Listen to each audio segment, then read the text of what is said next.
up, Badlands? Explain those Badlands. That's a hell of a name.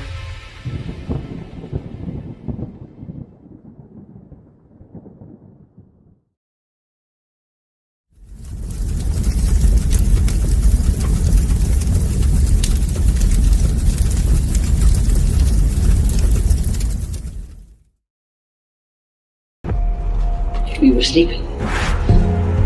I've been sleeping. I've been turning away from a truth I wanted not to face. There is a wound that won't heal at the center of the galaxy. There is a darkness reaching like rust into everything around us. We let it grow, and now it's here. How many men have you killed, my lord? I don't know. 50? 100? Countless. Countless has a nice ring to it. And how many lives have you saved? 500,000. Population of King's Landing. Tell me if your precious Randy commanded you to kill your own father and stand by while thousands of men, women, children burned alive, would you have done it? Would you have kept your oath then? Our time has come. We prepared.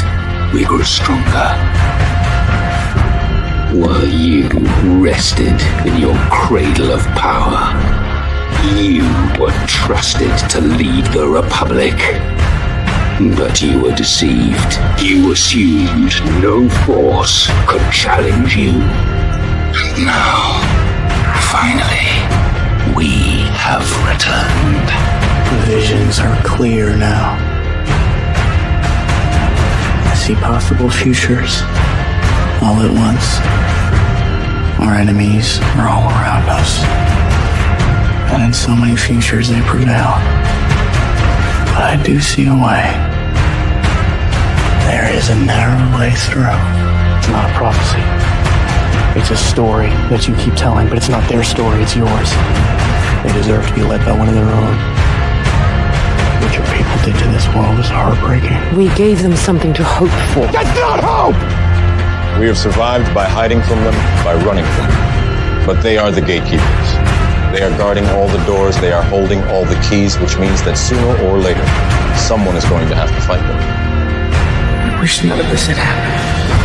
So do all who live to see such times, but that is not for them to decide. All we have to decide is what to do with the time that is given us. Forgive me. I did not see. I have failed you all. You will bring me. John, I do not know what strength is in my blood.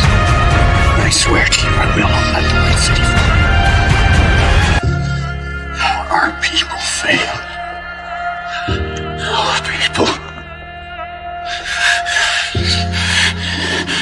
Our people. I wish you good fortune in the wars to come.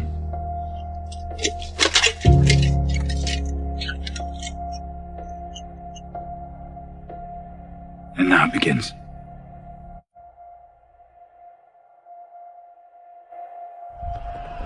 No. Now it ends.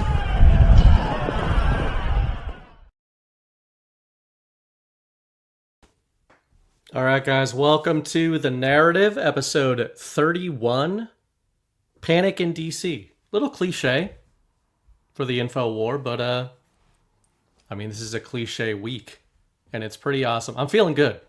I'm feeling pumped up. I was telling chat, they're already pretty active, but I'm going to need them to pump it up a little bit. Like McConaughey and Wolf of Wall Street. These are rookie numbers we're dealing with right now, and we're going to need to pump it up. Not going to lie, Mrs. Wright was grumpy today. She was dealing with some grumpiness. She can't get me when the office door is closed. She can't assault me on camera when I'm in front of so many witnesses.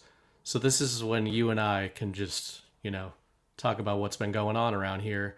There was some grumpiness we dealt with despite all the stuff going on in the info war and all the wins piling up, all the wins being signaled that she didn't seem to really care about. But I care about them. And my guest tonight cares about him. So we're going to not let that Debbie Downer, get us down tonight. This is all about white pilling, based pilling, pumping everything up. And we're going to talk about all 3 movies playing at the same time. And most of you know what I'm talking about there, but man, there have been times when we have thought that's been going on, but at least narratively, I don't think there's ever been a time when it's been going on this much. So that's what we're into. Hit the thumbs up button, please. Speaking of numbers, hit the thumbs up button. Jump into chat. Be a savage. Be an animal. You're welcome here.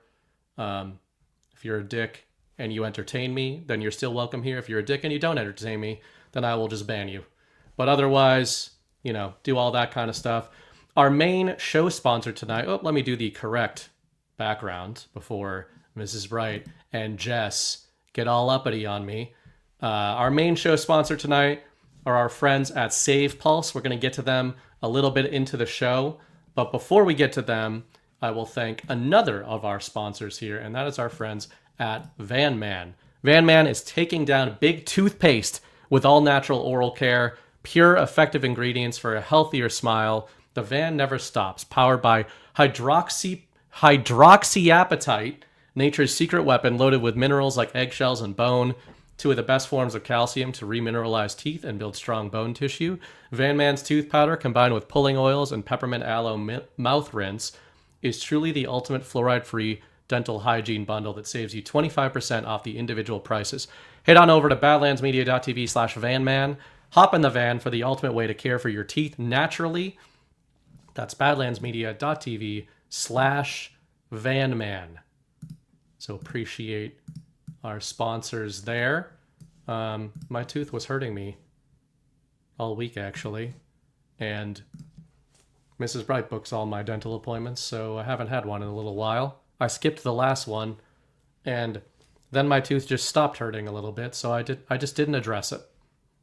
And we'll see whether or not that ends up being a good thing or a bad thing. So yeah, I'm going to bring our guest on, and our guest tonight, I believe, we may have to consult some sort of oracle, but I believe our guest tonight is the first person who ever did decodes on the internet in front of a camera with a cute little whiteboard. And he still does that sometimes, but mostly he just does other stuff. But that's Jordan Sather, an OG, and y'all must have forgot, right? In defense of Mrs. Bright, if I had to wake up every morning next to your face, I'd be grumpy too. Lately, we've been sleeping in separate rooms because the baby has got us on such a schedule. I'm up till like 3 a.m. Oof. And so maybe that's causing some of the grumpiness. Maybe it's because she's not waking up next to me. Oh, that she's getting so grumpy. So you might have just played yourself there, totally Jordan. did. And Mrs. Bright as well. So yeah, man.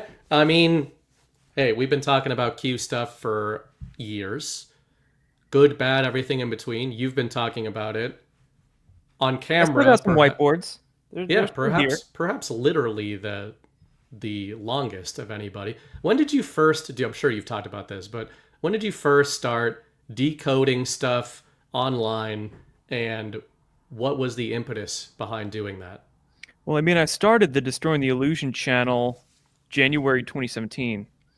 And then if we're talking in terms of Q's posts, they started October 28th, 2017. I think I came across them October 30th, and it might have been October 31st that I started talking about that in videos. So as far as I know, I was the first one on YouTube. But what inspired me to create the channel in the first place in January 2017 was, oh man, I mean, I was pretty checked out of politics in 2016. I thought, well, I knew Hillary Clinton was an Illuminati puppet. Yeah.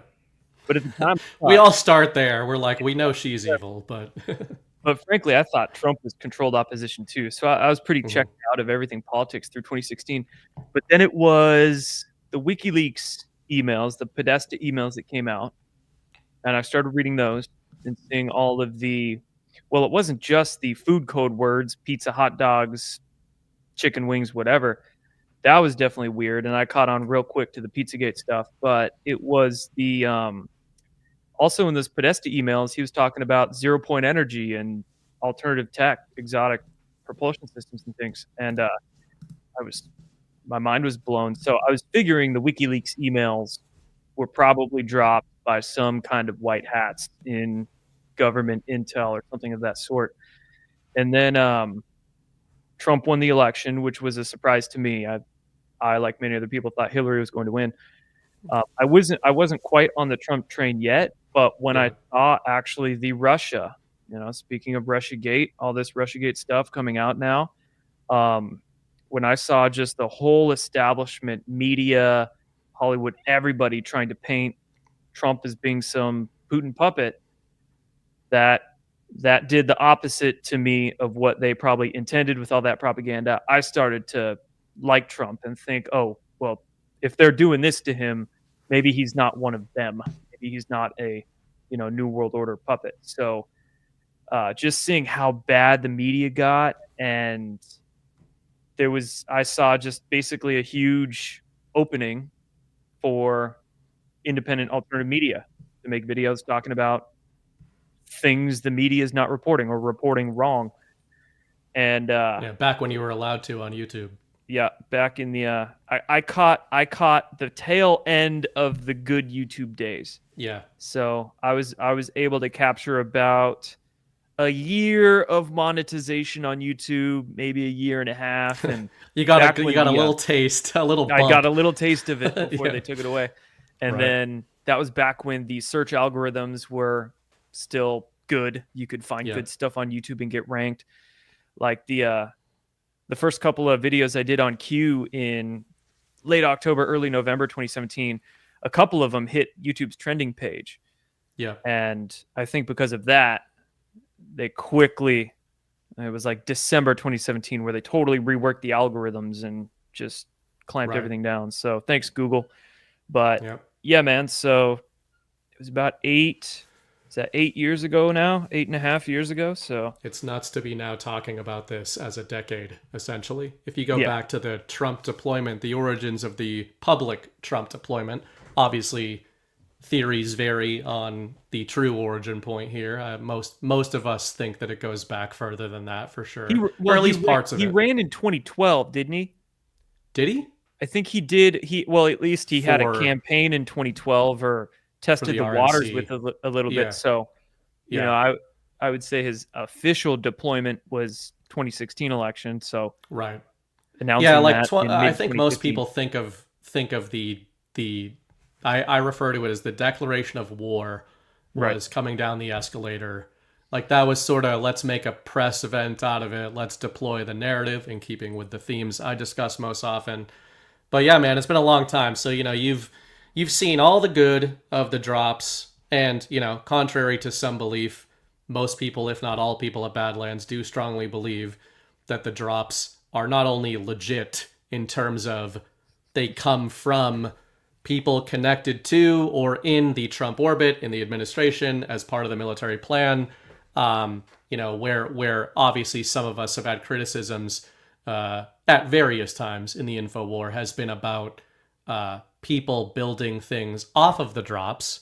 And I think it's been less about what people are saying and more about accusations back and forth about gatekeeping. But all of that is to say, you've been following it from the start. You've never blackpilled on the drops, despite the fact that you're one of the first. In fact, one of the things I liked most about you, speaking of Mrs. Bright, anecdotes, when I kind of went public in this stuff, obviously I'm still under an alias, but in terms of, I lurked for a long time. You were one of the first people I followed. You were one of the first people doing this stuff in any kind of like real public manner. I said actually when Brad was on the show, of all the Anons I was following day one for me, there's only like 2 or 3 that I still follow. And it's really you, Brad, maybe Julian's Rum. It's just that he's not that active. He's in and out in terms of how active he is. But in terms of like the names that I really followed from day one, it's probably you 3 that I still, trust and follow. and all that. It's so funny that we ended up working together. But yeah, I think it's really interesting right now. Jordan and I were talking before the show. There's been so many moments in the info war where it has seemed like we've got this convergence. It has seemed like it's all happening. Cue the memes. And I'm not sitting here saying that on Friday we're going to get mass arrests, but from a narrative perspective, this feels different. And that's the same kind of terminology you used before the show as well.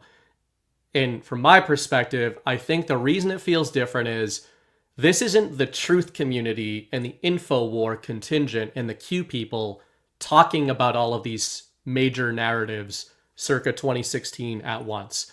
It's Donald Trump pumping in various ways, super amplifying in various ways these three narratives. And to let you jump off with it, but I want to just share the infamous image. No doubt most of you have seen from the drops. The three movies now playing: Guardians of the Pedophiles, Panic in DC, FISA-gate. There are many names for each of these scandals. You could layer Epstein over the first one. You could layer anything over the second one. You could call the third one Spygate, Russiagate.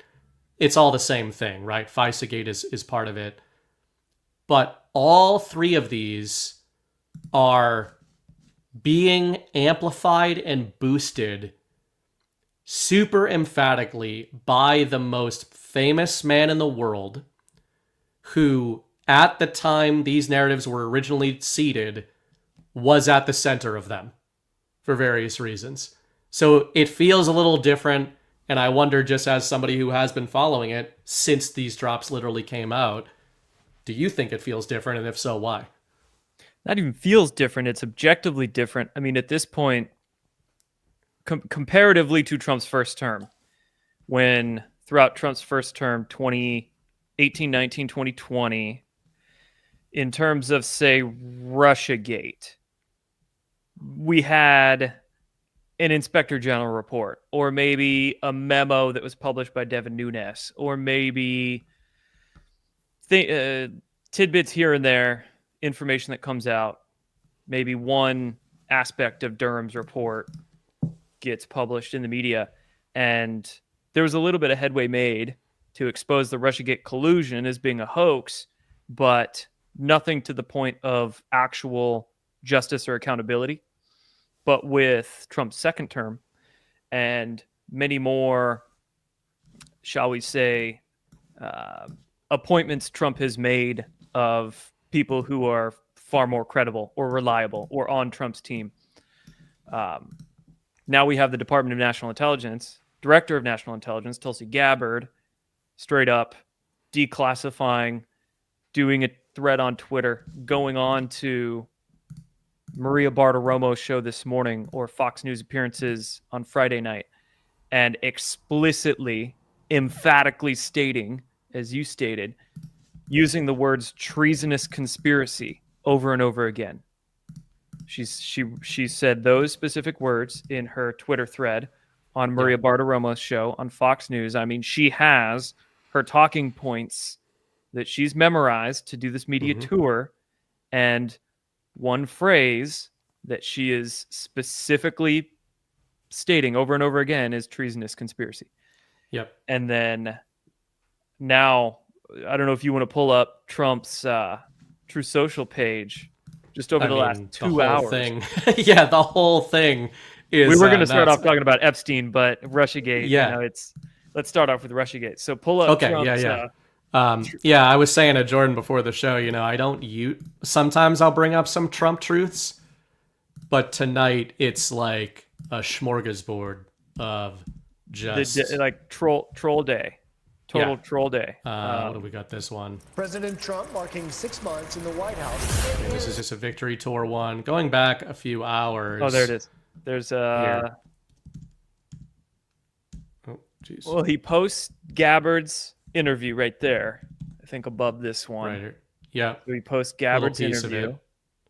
Yeah, let's watch this one. It's only 2 that, minutes that here. doesn't just affect Democrats or Republicans. It's not a Democrat or Republican issue. This is an issue with such significant impact that it should concern every American because it has to do with the fabric and integrity of our democratic republic. That we had a situation here where in the months leading up to the 2016 election, the intelligence community assessed, and this is what the documents detail, the intelligence community assessed essentially Russia doesn't have the tools, the capability, or the intent to try to change the outcome of the U.S. presidential election. Donald Trump pulls off a historic victory against Hillary Clinton in November of 2016. Even in the days after that election, the intelligence community continued their consistent assessment that reflected the same thing in the months leading up to the election. All of a sudden, in the early days of December, there was a president's daily brief that was drafted. This is put together by the different elements of the intelligence community. First of all, that's gimmick infringement. We do a daily brief at Badlands. And nobody has ever done a daily brief before, so I just think that that's gimmick infringement. But go on, that Tulsi. reflected that same assessment. Russia did not try to hack the election, in essence. That PDB, that document, was pulled hours before it was supposed to be published for the president to see that following morning. That document was never published until we released it yesterday. 1 day later, President Obama calls a meeting of his National Security Council, his top officials, to be held on what they called a sensitive topic. And the results of that meeting, which we released yesterday, and these over 100 documents that talk about in detail how President Obama and his team, he directed a manufactured piece of intelligence that detailed not if, but how Russia tried to influence the outcome. I mean, as you said, one point I want to really hit on that you made there is that, well, let me just pull this up and we won't play the video. But as Jordan said, I think, you know, in this world, we focus on these figures so much, and we try to play white hat, black hat, gray hat games a lot. And this was happening a lot during the transition. I do the same thing, right? Like the transition period, Chris Paul calls them the TV characters, the television characters, and he's not always using that disparagingly. Tulsi's one of these, but if you try to forget that it's Tulsi Gabbard, forget what you think positively or negatively about that. This isn't a Trump talking head on Fox News talking about Russiagate. The Chiron is the director of national intelligence, not the former, not the future, not the incoming. It's not some pundit. It's not some paid contributor.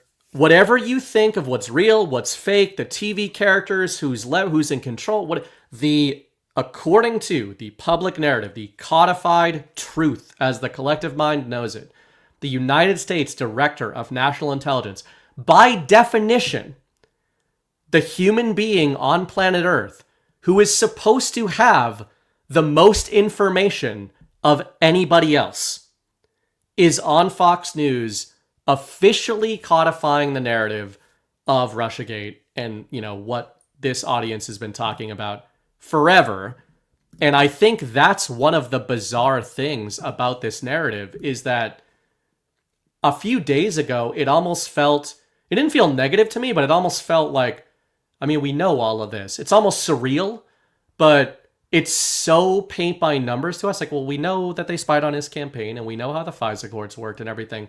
But I think it is so seismic because these are the foundational conspiracy theories of the info war. This, keep in mind, I think people forget this maybe.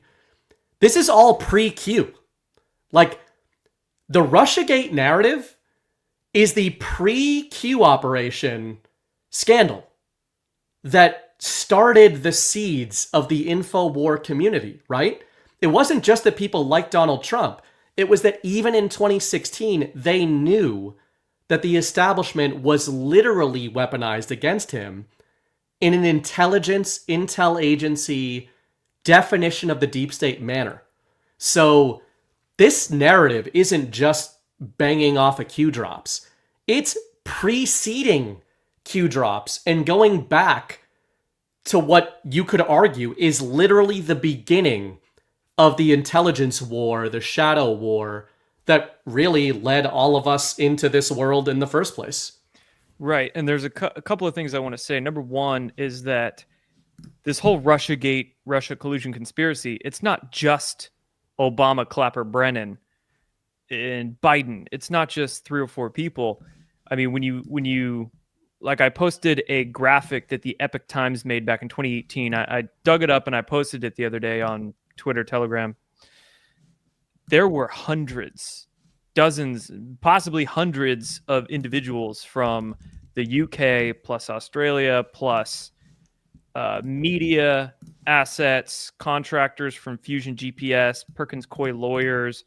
You had people in the FBI, CIA, DOJ of the Obama administration. I mean, hundreds of people involved in this, committing either sedition or treason. So it is quite an expansive scandal. I mean, this extends to hundreds of people potentially.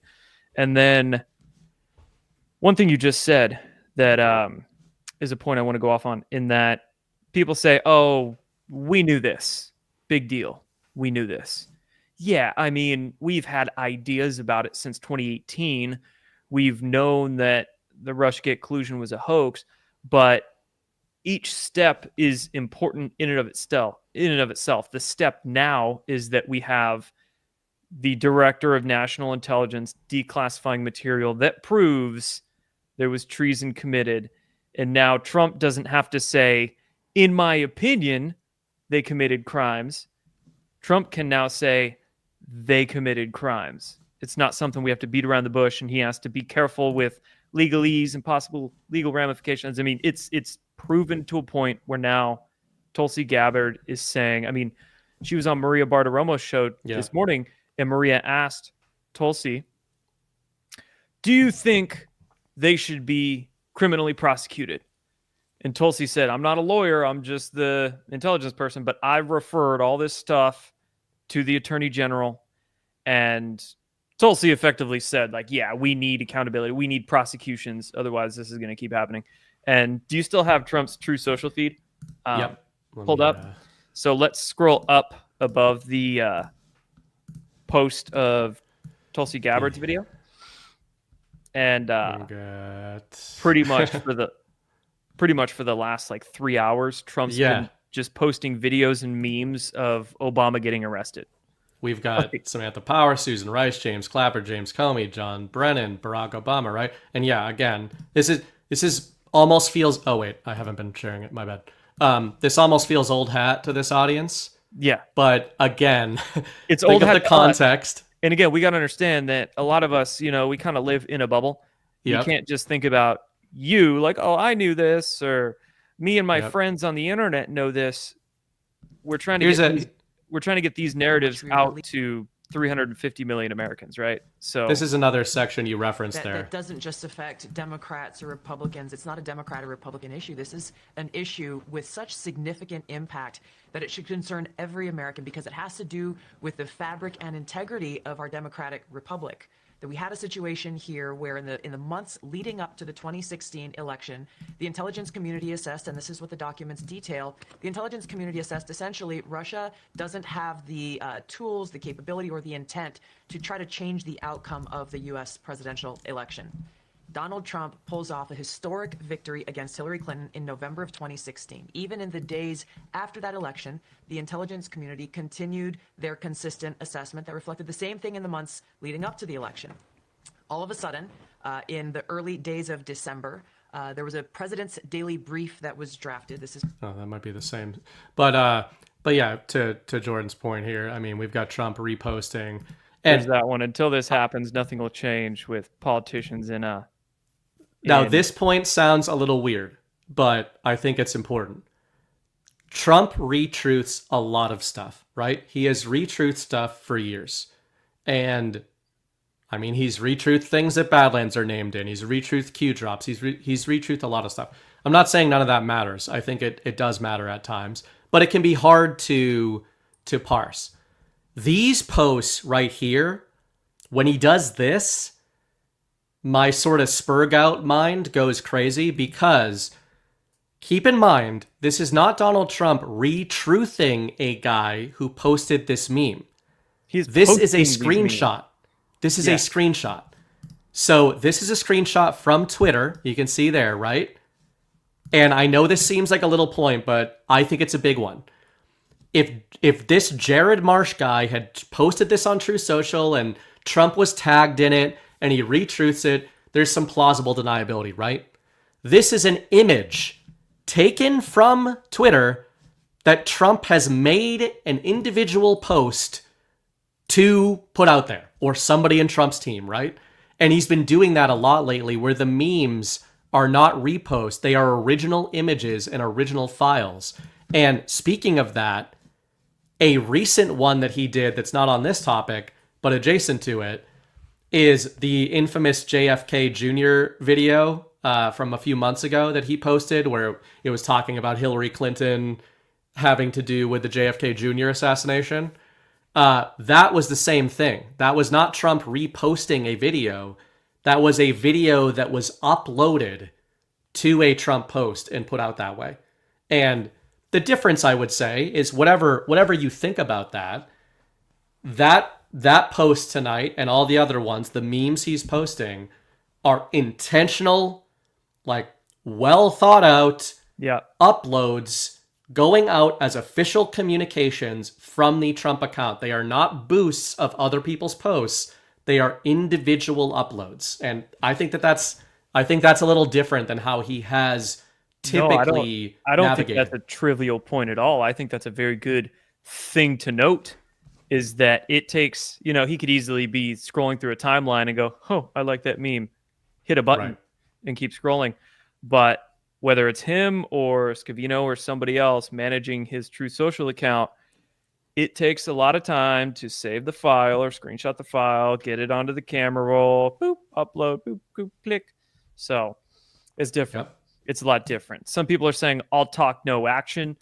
But I think in this case, we are seeing action. And this is the kind of issue where people get tunnel vision and they think nothing matters. There's the only action in their mind, anything worthwhile, is I want to see Obama in an orange jumpsuit in public arrest. But it takes steps to get there. And Tulsi Gabbard's declassification is absolutely action. And now all of the calls for justice, all amongst not just social media, but also the calls for accountability and prosecution on mainstream media as well, with Tulsi Gabbard going on to multiple Fox News segments calling for prosecutions. It is a lot of talk, but the talk is kind of action in this case, because you've got to get the narratives out there. You've got to get people prepared for it. And that's another question, is that, I don't think they can just come out and go right for Obama. I expect the accountability phase, which we're almost at, if not already, we're almost at. Yeah, we're teasing it. Tulsi said she's got more whistleblowers coming out this week, or not coming out this week. She's got more declassifications going on this week, and she has whistleblowers from the intelligence community coming to her. So the zone's about to be flooded, and I think we're just about at that accountability phase. I don't expect them to go straight for Obama. I think they'll probably start small with maybe like a Peter Strzok, a Lisa Page, or a James Baker, like those names, the lower rung of the Russiagate colluders. Then after that, get the public acclimated to actually seeing some justice.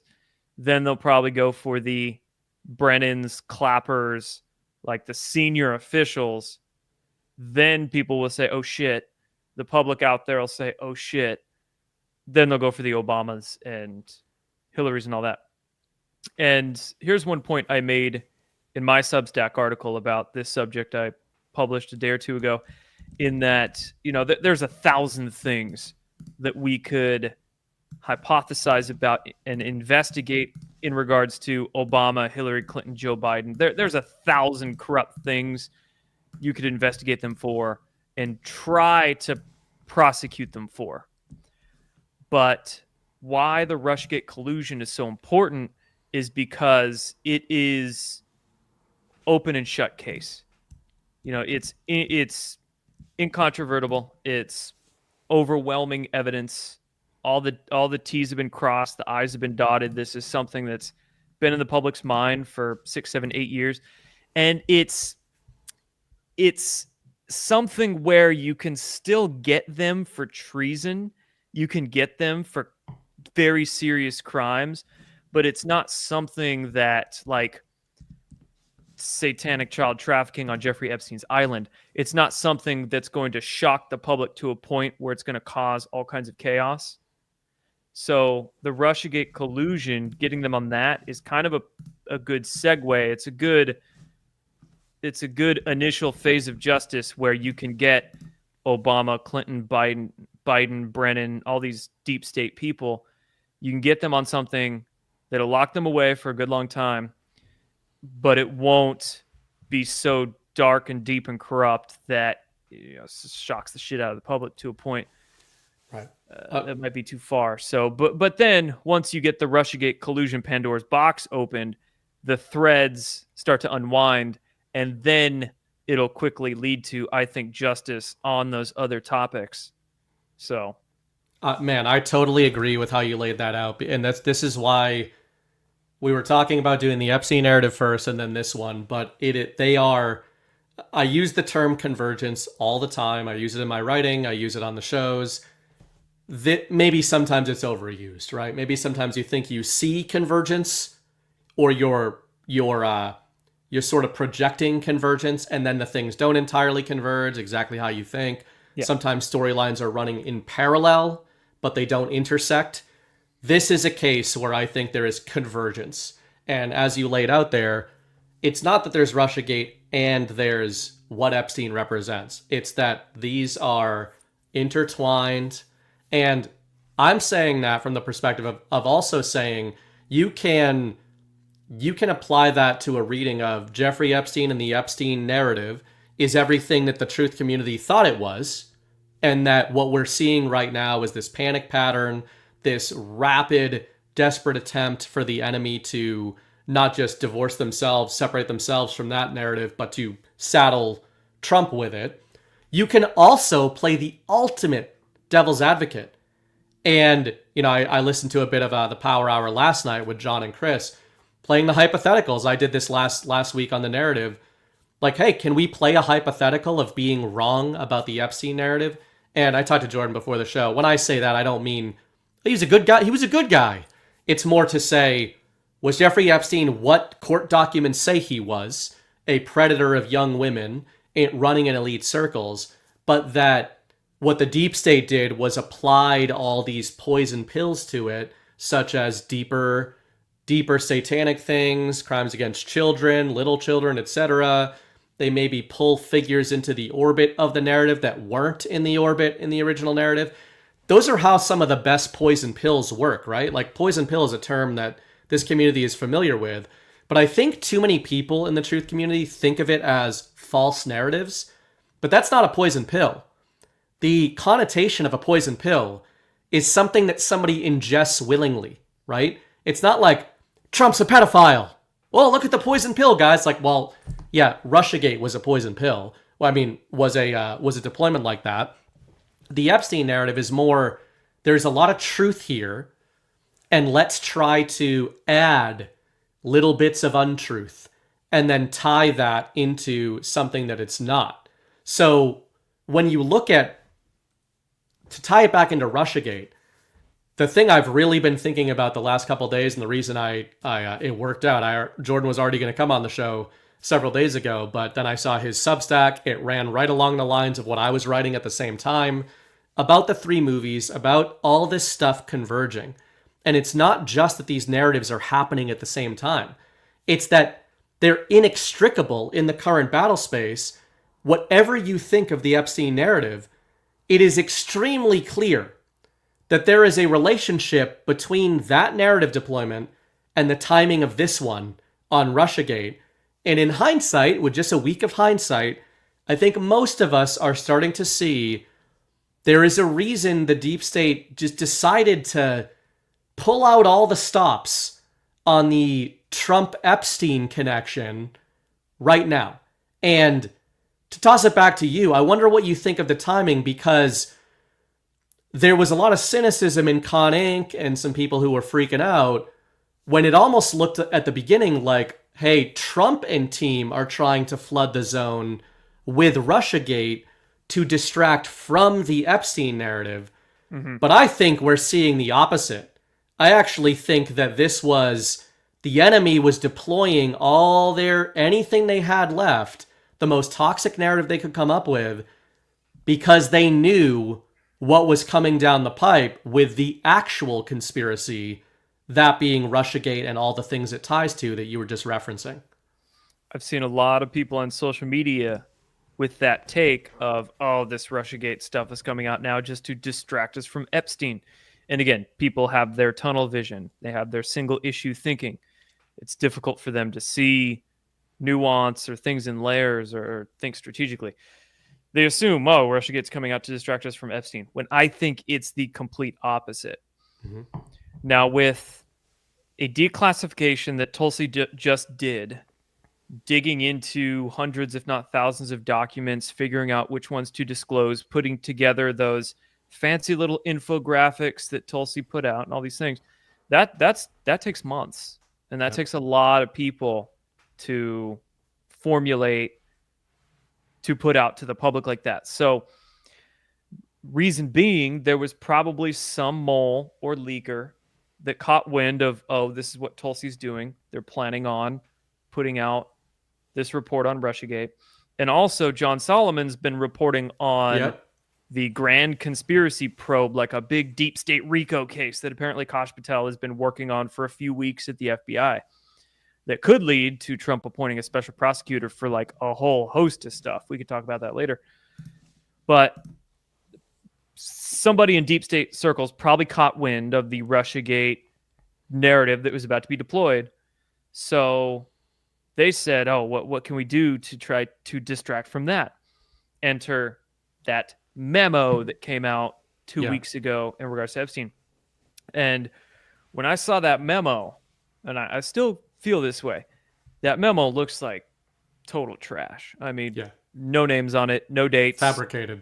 Total fabricated. And then that video that got posted to the justice.gov website along with it, that video that we've seen has been edited. There's a minute or two missing. There was some metadata done on it where I think Adobe Premiere Pro was used to edit pieces of that video. Plus the URL that video is posted to on the justice.gov website. It's such a basic root URL, like justice.gov/video-1 or something. It just looks so bad. Like it was all slapped together last minute, put out.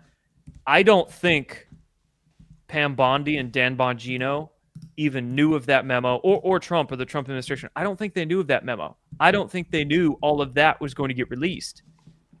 I think that was put out by some leakers or moles at the FBI to force the Trump administration into sort of a narrative crunch, or what would you call it? Yeah, like a defensive posture, maybe a reactive defensive posture. Into like a defensive narrative posture. And so the Trump administration then had to make a choice.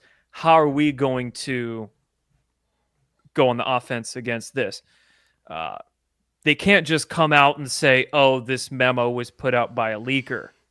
Terrible press. Oh, so you guys don't have control of your own FBI? Kash Patel, what are you even doing? They can't, there's a lot of blowback from that. So it looks like Trump and team decided to kind of play along with what the memo said, at least at first. Like, oh yeah, I guess. But then you mentioned a really good point before we came on here, in that Trump went so hard at the Epstein stuff for like a week to the point of just almost shithousery. Right. Like calling people, going along with it. You know, Epstein's boring. Why are we even talking about him? He's doesn't matter anymore. Democrat hoax.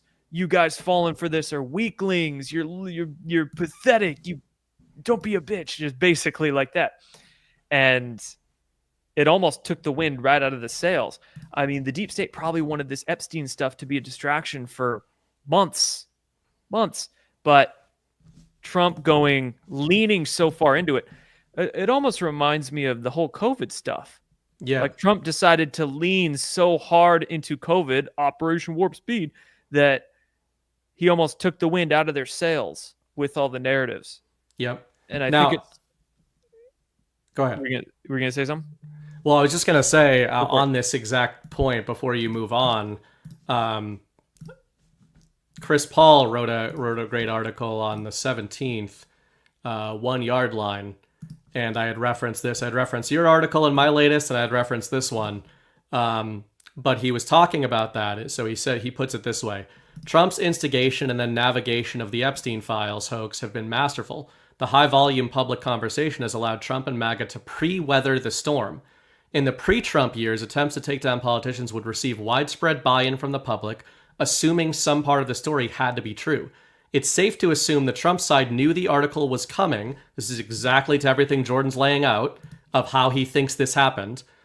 At some point prior to the DOJ or FBI unsigned memo, they released it on a Sunday night on a holiday weekend, and the story resulted in a regime-led battle online in an attempt to cleave Trump from his MAGA base through psychological warfare. The Trump side has waged a 12-day war on the Trump-Epstein series and won. We should prepare ourselves for some phony news, aka fake news. It will sound terrible, incite our emotional response, and turn out not to be true. And this is absolutely what it looks like with the benefit of the hindsight, and for many in this community, the reason I highlighted that post, with the benefit of foresight. Because if you have studied Trump long enough, I've been saying for the last few days and in my article, you don't have to know what's going to happen in order to be doing the info war right. None of us knows what's going to happen. None of us knows where these things are going, even if we have well-educated guesses.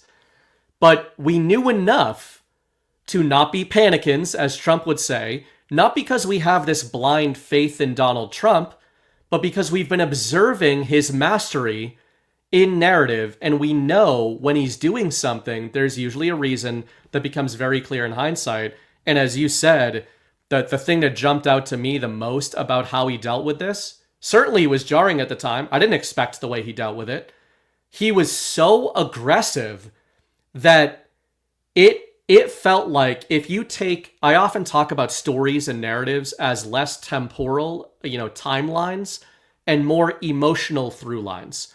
When you think of a plot organizer, you think about rising action, you think about climaxes, right, and falling action.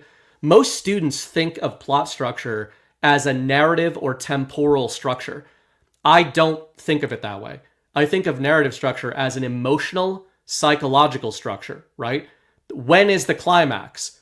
It's not a time in the movie, it's a feeling in the movie of when things happen to a certain point. The climax could be 40 minutes in or 2 hours in. It's when you feel at the highest rate of tension. And I think 60 seconds in. Totally. I think what Trump did here is he accelerated, when you mentioned COVID, it's a great example. He accelerated the emotional timeline, or rather, he condensed it into such an extreme emotional window of like 48 hours that it's almost like it wrung all of the energy out of it in that time span. And he kind of used those emotions to, I guess, his advantage or the advantage of the info war, because it got to a point after that Wall Street Journal article where Trump, whether he was actually mad or not, but he was playing mad, and he put that True Social post out that said, "Screw it, I've had enough of this Epstein crap. We're gonna get the grand jury testimony out there, and I'm directing Pam Bondi to do it." So it culminated within, that emotional climax culminated with Trump being angry and saying, "Screw this, time to declassify it." Grand jury testimonies coming out. So he leaned so far into that I guess now in due time, we're going to be hearing about some grand jury testimonies, depending on what the courts do in New York, of course. But we'll be apparently getting some declassifications or disclosures on the Epstein stuff. And I think with the capital T truth we learn about Epstein, it'll probably surprise us. Mm-hmm. We did hear through Q's posts that Epstein was basically like a nothing burger. Dude was just a puppet. Maybe Epstein wasn't involved in any of the satanic stuff at all. And all that satanic stuff was really the likes of the other people going to the island, or maybe Ghislaine Maxwell or other people.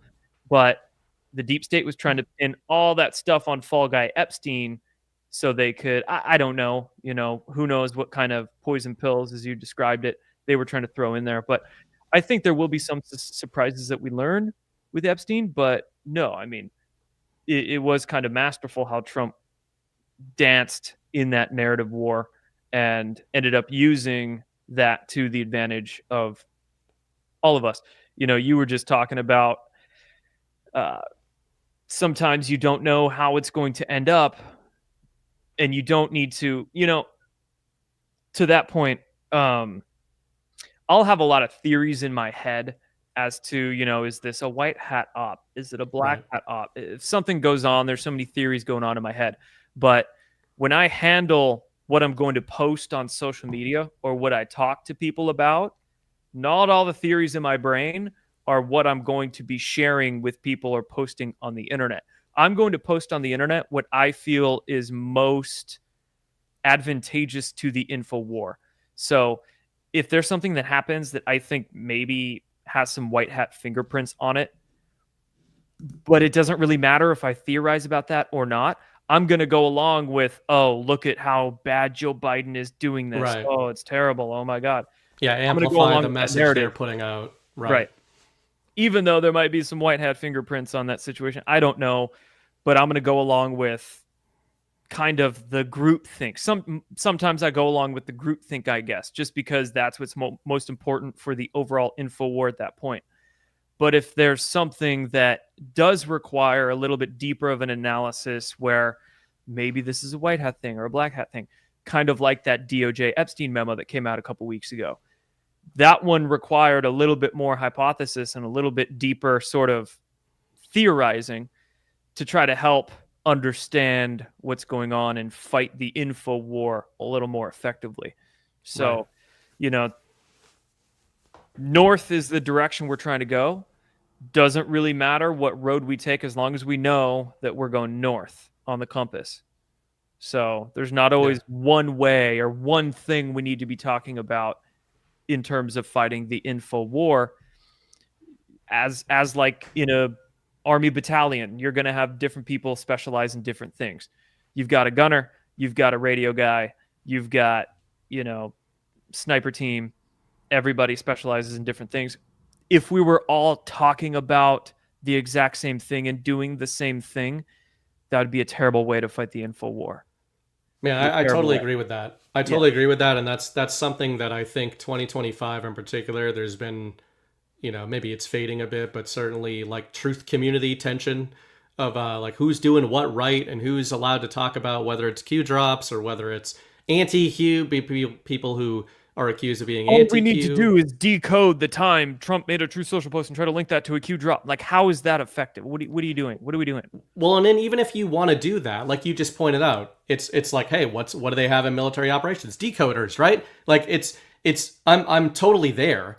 It makes sense. But to your other point, you've also got shock troopers. You've got Rangers. Chris Paul, speaking in Chris, few years ago in Florida, he made that point about Rangers, and it just kind of stuck in my mind of what some people do. They're kind of like, I'm going to go range out into this direction that has very little standing, and I'm going to see if I can find either some really good shit out here that's coming down the pipe or really bad shit.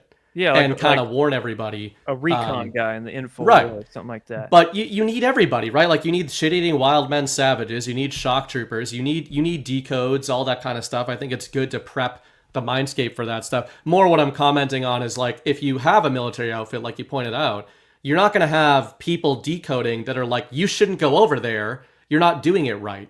And you're not going to have this back and forth of like, you're not doing it right. I think it's what happens is when people think, oh, you only need Rangers, you only need decodes, you only need this and that, this is all you need. Then if you're only decoding, the reason we saw that with this Epstein drama too. Nothing matters except Epstein. We all need to be focusing on this. Right. Well, that's a shitty idea. Turned out wrong, right? And if you thought that in the moment, I don't think you're crazy. If you in the midst of the chaos, I don't think you're crazy if you were like, oh, it looks like we're being distracted away from the Epstein stuff. But this is why, in my own mind and in my own writing and commentary, I really do try to focus on what Trump is doing, not because I'm taking him at face value. Like, there's a lot of stuff in those posts he put out about Epstein and the narrative around it that I was almost giggling because it was so over the top, like you said earlier. Yeah. So I'm not saying you take it at face value, but I am saying there's a reason Trump was doing that. And my conclusion, and yes, it's coming down the pike. Thanks, GA Nana. I always say pipe for some reason. But there's a reason Trump was doing that. And when I talk about Trump as a signal setter, it's not, oh, mimic whatever Trump says. It's me trying to figure out, he's deploying this narrative in a really specific way. What do I think his end goal is with this? How are they trying to influence us? Right.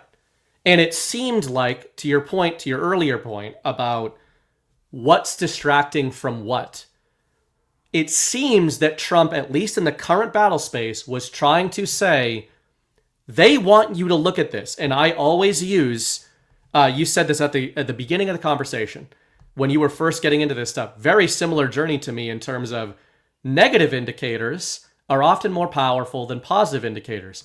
Right. I thought Trump was a stooge as well. I didn't necessarily think he was deep state, but I thought he was just a character. He's using it to pump himself, right?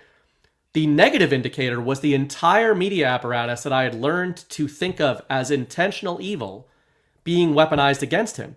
So early during the chaos last week of all this stuff, the signal I was looking at was, man, if I forget what Trump is saying and pretend he didn't say anything, who wants to talk about Epstein? All of the worst people in the world. All while not only do they not want to talk about Russiagate, but as John and I played on the Power Hour 2 weeks ago, John Brennan and Mark Elias are going on CNN, coaching the media to not talk about the Russiagate stuff that was coming a week later. And that is a negative indicator. You might not know where things are going, but to Jordan's point about like what do we think they want us to be focusing on? You can often learn a lot more by watching what the enemy is doing than you can even by watching what Donald Trump is doing. Mm-hmm. For sure. And I mean, at the end of the day, we can walk and chew gum at the same time. So we can focus on Epstein and Russiagate. And I don't know why people don't seem to have the coordination to be able to do that. But in terms of, I with this whole Epstein narrative deployment, it really, to me, it shows the desperation.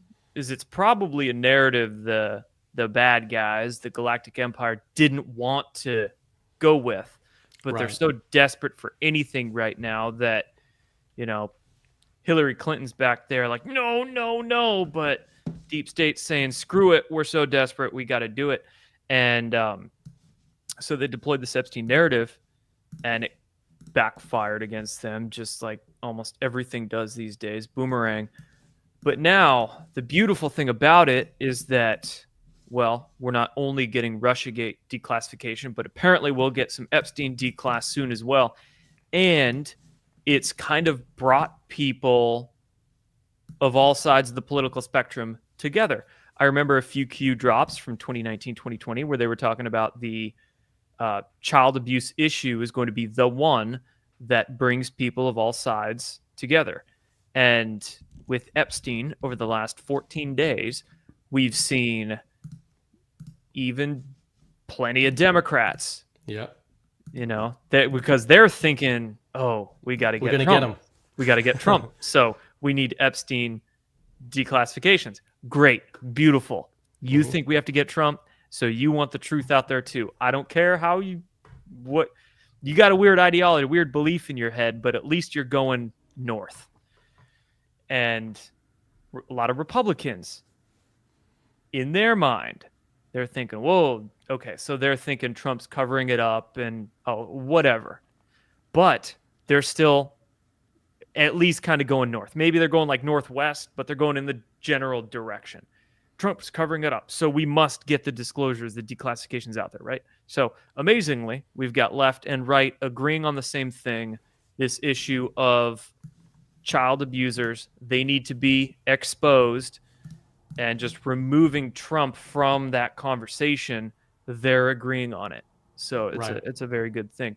But truth's going to come out, and apparently we're going to get some Russiagate disclosures as well, and then we'll see how these kinds of two things converge over the next, I guess maybe the rest of the year, the next 6 months. We have heard that as part of this sort of deep state conspiracy probe that Kash Patel's FBI is digging into, that Trump might appoint a special prosecutor to take a look at like 10 years of pure deep state corruption, from Hillary Clinton's emails to Russiagate to 2020 election steal to even Epstein possibly. So a lot of things, Mar-a-Lago raid as well, a lot of things they could be throwing into that special prosecutor's bucket, their purview. And of course, a lot of the people involved in Russiagate, you have some connections to the Epstein network, of course, Hillary Clinton, the Clintons, but we'll see kind of how that pans out. Some of these media clowns that were activated to spread the Russia collusion hoax that got the leaks from the intelligence community, some of them are tangentially connected to that Epstein network, or were at least running propaganda for the Epstein network along with propaganda for the Russia collusion hoax. So it's we'll see. I want to bring up a couple articles you pointed out before the show. Before I do, I'm going to hit those after the jump. I want to thank our main show sponsor tonight, and that is our friends at Save Pulse. This show is sponsored by Save Pulse, who are dedicated to keeping you and your family healthy with top quality medications like amoxicillin, azithromycin, ivermectin, and hydroxychloroquine at unbeatable prices. The streamlined ordering process makes it easy to stock up on all your health essentials. And now with exciting news about fenbendazole showing some promise in cancer research, they proudly offer this alongside antibiotics and viral care meds. Don't wait, prepare for any health scenario today. Get your supply and stay ahead of the curve with Save Pulse. Visit badlandsmedia.tv/meds. Use the promo code SAVEHEALTH at checkout to get a 20% discount on orders over $100. That's badlandsmedia.tv/meds. Use the promo code SAVEHEALTH, 20% off of orders over $100. I have to love how the Overton window, speaking of, has moved so far that just saying things like fenbendazole and ivermectin and hydroxychloroquine just rolls right off the tongue. Even if you haven't been sponsored, it's like everybody in this audience is like, yeah, some hydroxychloroquine, some chlorine dioxide, all kinds of stuff. And in Normieville, they're like, do you have any aspirin? Do you have any of thems? And then our other sponsor is ourselves. Gart Deadwood is coming up right around the corner. And there are some in-person tickets still coming through, a big batch of them this past week, which some people I guess were waiting till just a couple of weeks before. But virtual are also on sale, and that's one of the ways that you can get in on the action, get as close to the action as you can without being there.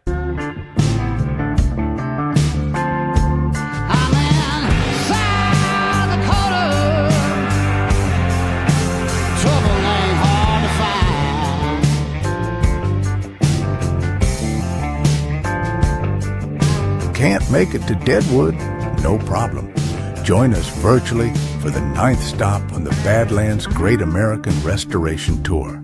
Streaming live August 15th through 17th from legendary Deadwood, South Dakota.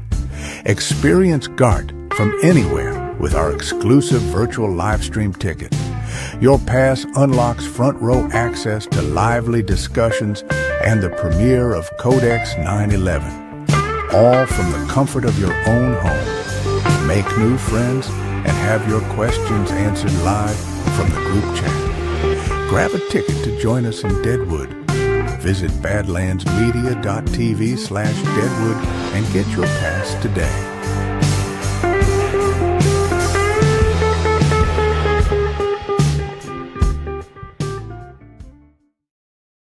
And yes, Chad, Jordan's video is great. We played that the last couple of weeks, but we're spreading it around. We want to get the shit-eating wild men, and we want to get the more stately, a little more professional. That one is. the connoisseurs of Badlands, not just the shit-eating wild men. But before the show, so Jordan will be in Deadwood, I'll be in Deadwood, and that'll be fun. Before the show, the point you were just making, you had pointed out, this show is all about narrative, so this is perfect. And one of the things I love the most about what's going on right now is it's not just that these major early InfoWar narratives are coming back into the focus.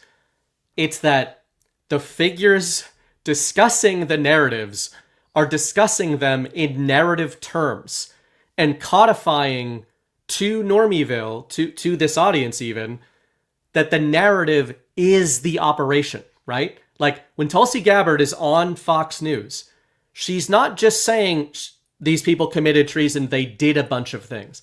How did they commit treason, guys? Through narrative warfare.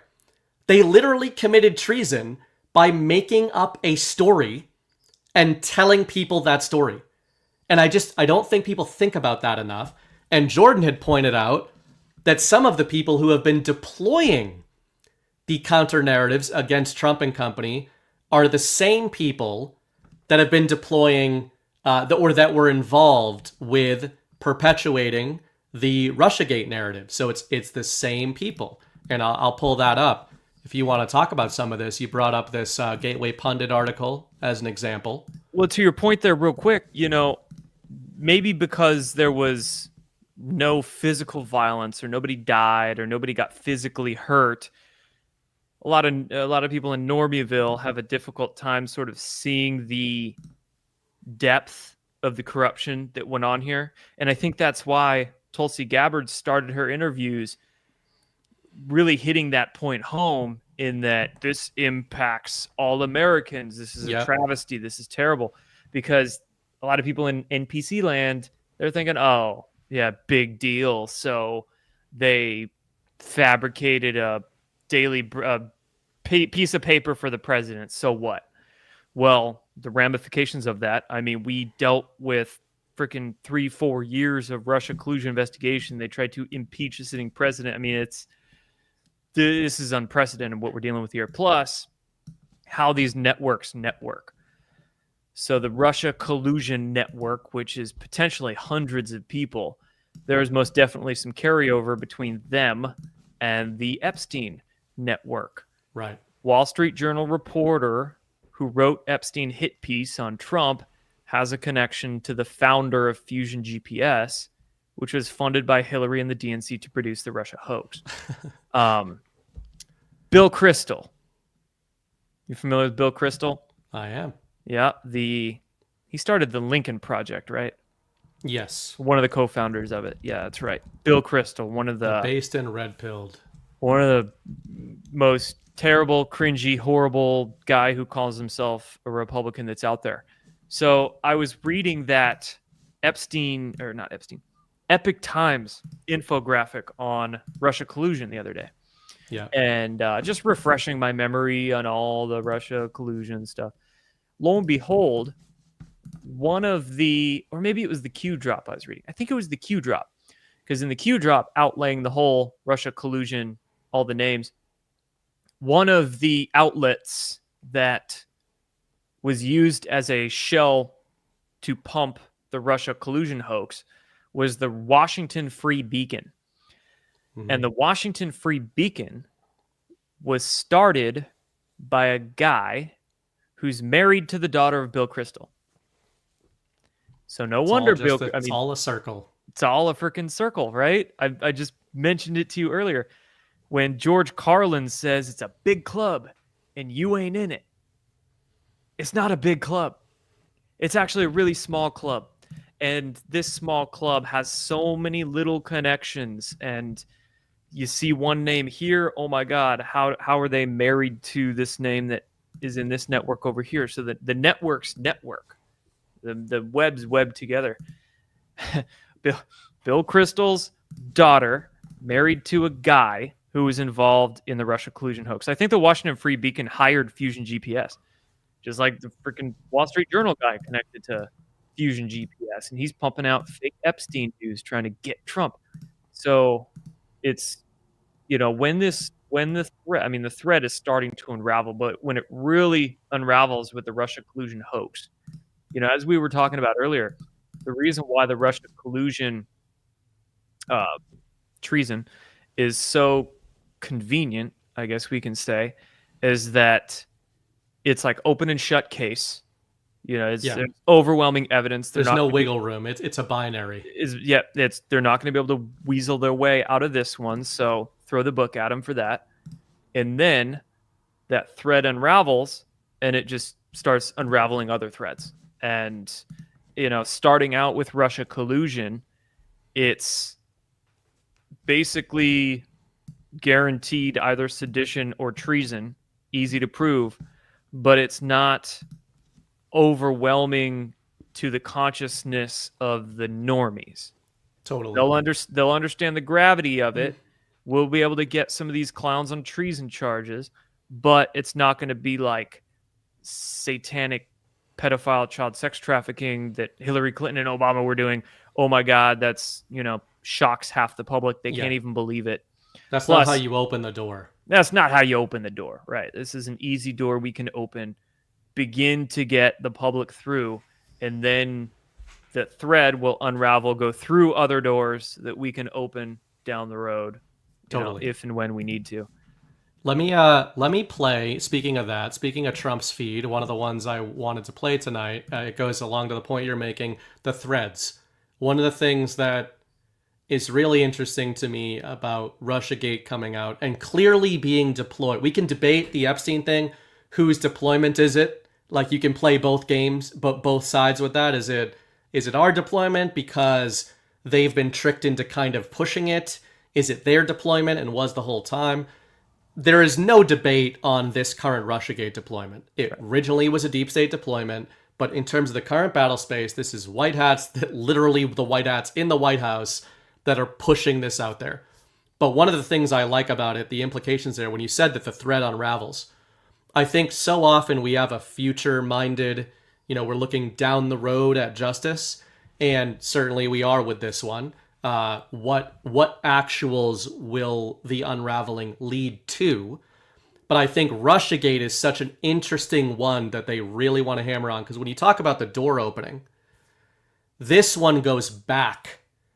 And I think that is why you can start to see the thread isn't just unraveling from into the future, it's unraveling back to the past. It sort of connects the future justice phase with stuff way before Donald Trump, if you keep pulling those threads.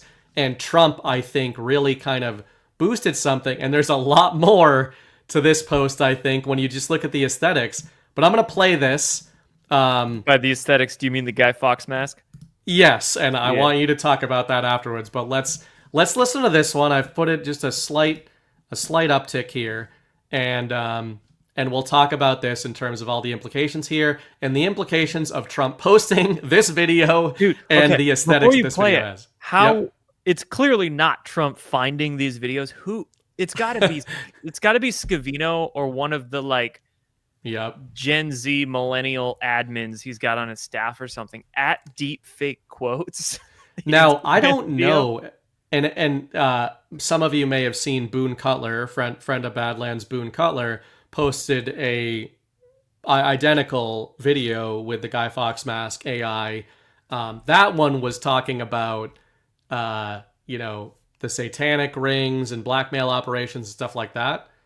And man, do I find it interesting that Trump is posting the same AI template with Guy Fawkes, etc., but talking about Russiagate, not talking about blackmail operations, but the same exact aesthetic. So let's take a listen to what Trump saw fit to boost. Conspiracy theory. This is not speculation. This is documented fact. For years, they told us Trump was the threat to democracy, but the real threat was the attempt to remove him. On December 9, 2016, inside the Obama White House, a classified meeting took place. Present were CIA Director John Brennan, DNI James Clapper, FBI Deputy Director Andrew McCabe, and several senior officials. Barack Obama was there, and what they discussed would become the most coordinated political deception in U.S. history. Just days earlier, an internal intelligence community report concluded Russia had not altered the outcome of the 26th election. On December 7, DNI Clapper reaffirmed it. Quote, foreign adversaries did not use cyber attacks on critical infrastructure to alter the U.S. presidential election outcome. End quote. But that wasn't the story the Obama administration wanted. So after that White House meeting, Clapper's executive assistant sent out an email. The order: prepare a new intelligence assessment, one that aligned with the president's request. That's right, intelligence was politicized at the highest levels under the direction of a sitting president to frame the incoming one. They buried prior reports, they inflated the Steele dossier, they reversed conclusions, and they launched the January 6, 2017 Intelligence Community Assessment, used to trigger investigations, media hysteria, FISA warrants, and ultimately, impeachment. It was a soft coup. Director of National Intelligence Tulsi Gabbard has now declassified the emails, memos, and reports. In her words, this was a treasonous conspiracy orchestrated by Barack Obama and carried out by key members of his administration. General Flynn calls it the greatest crime in American history. Others are demanding arrests, indictments, and immediate action from the DOJ, because if this stands, our constitutional republic falls. We now have names, we have documents, we have sworn testimony. No more theories, only accountability. My friends, we are all anonymous, and we speak for the silenced, and we are awake, and we are everywhere, and we will not stop until the truth is reckoned with.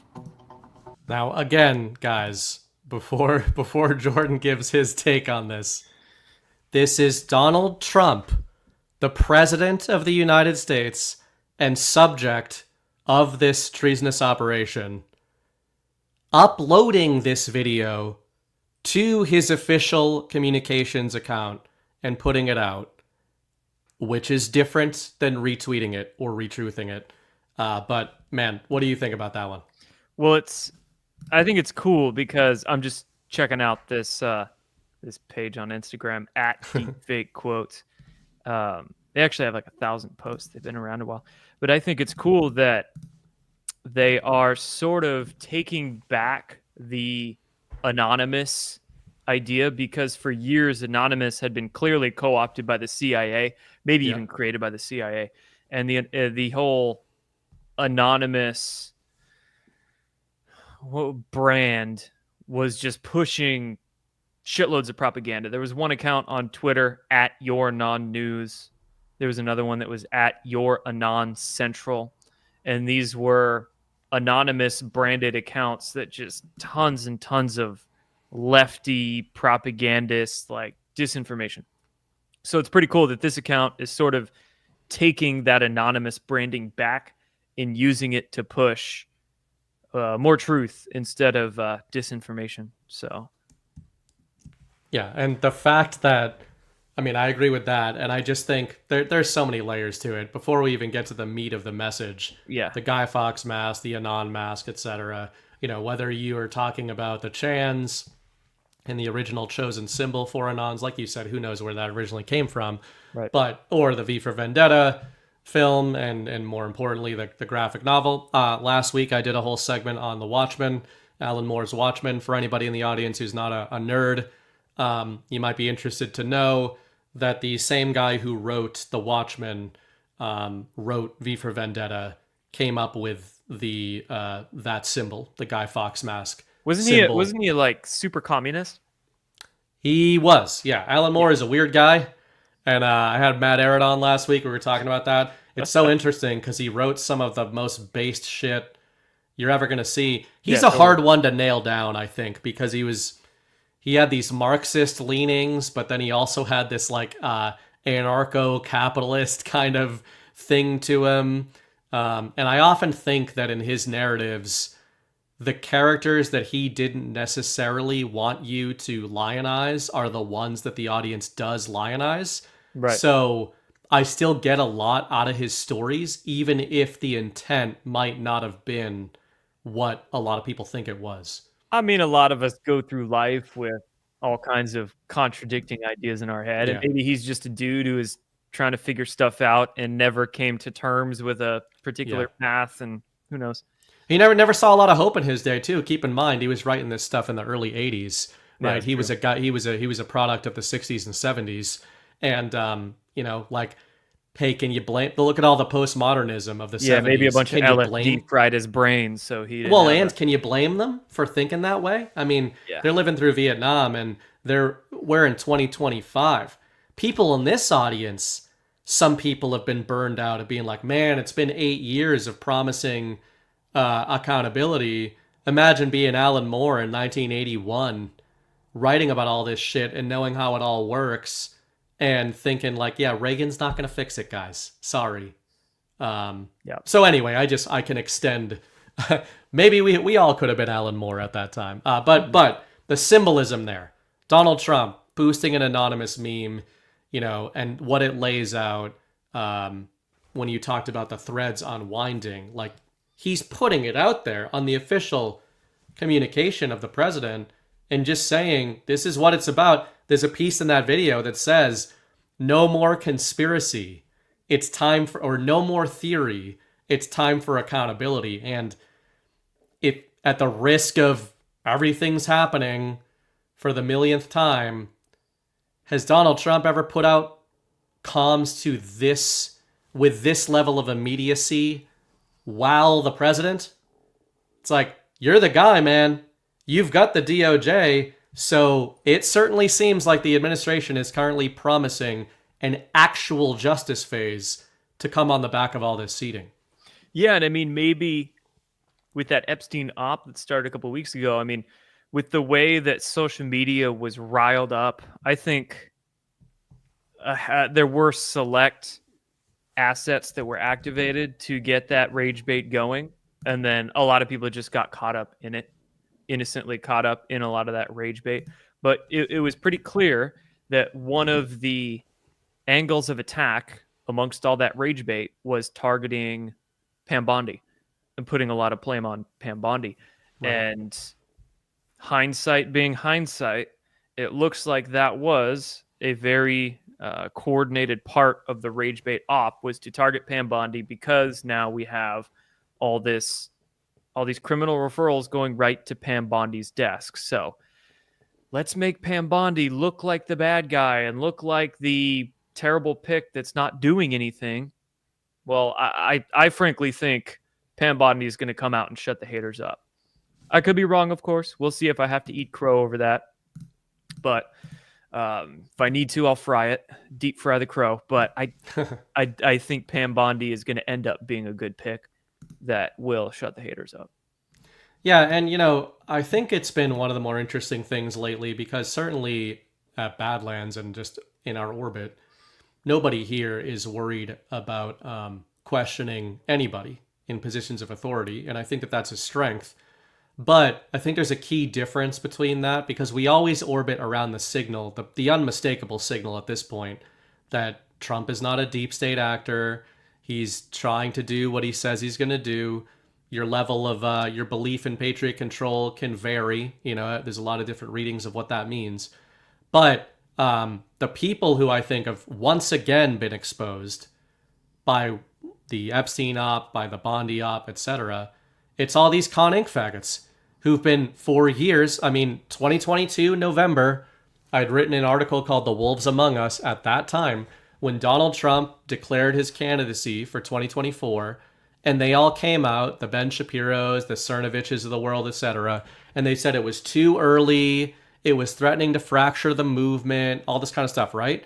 And it was so bizarre to people at that time, because they were like, aren't you all Trump people? Why are you jumping on him?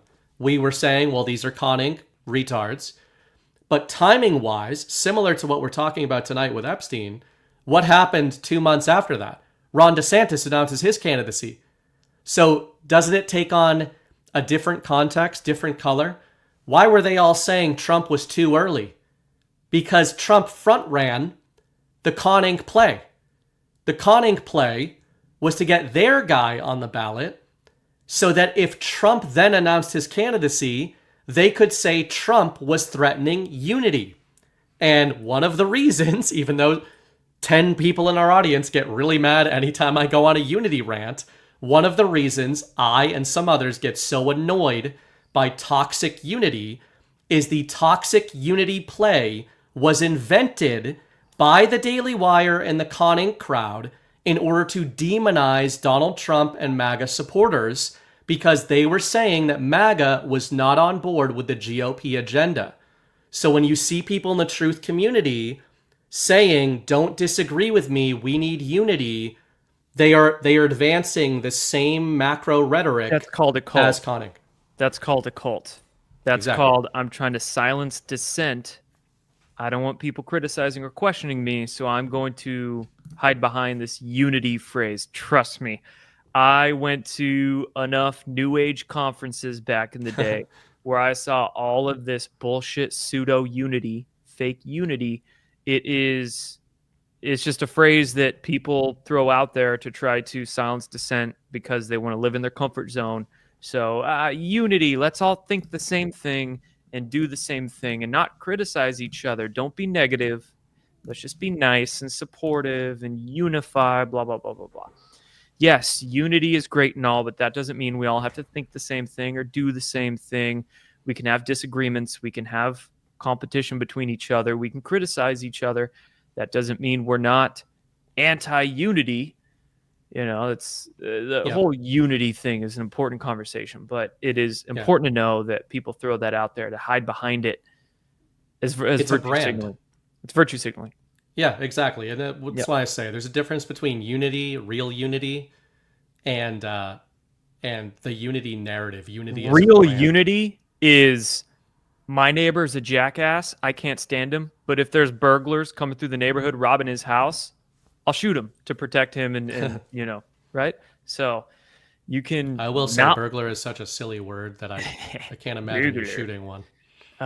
You can not like somebody and disagree with them, but still be on their team, for lack of a better term.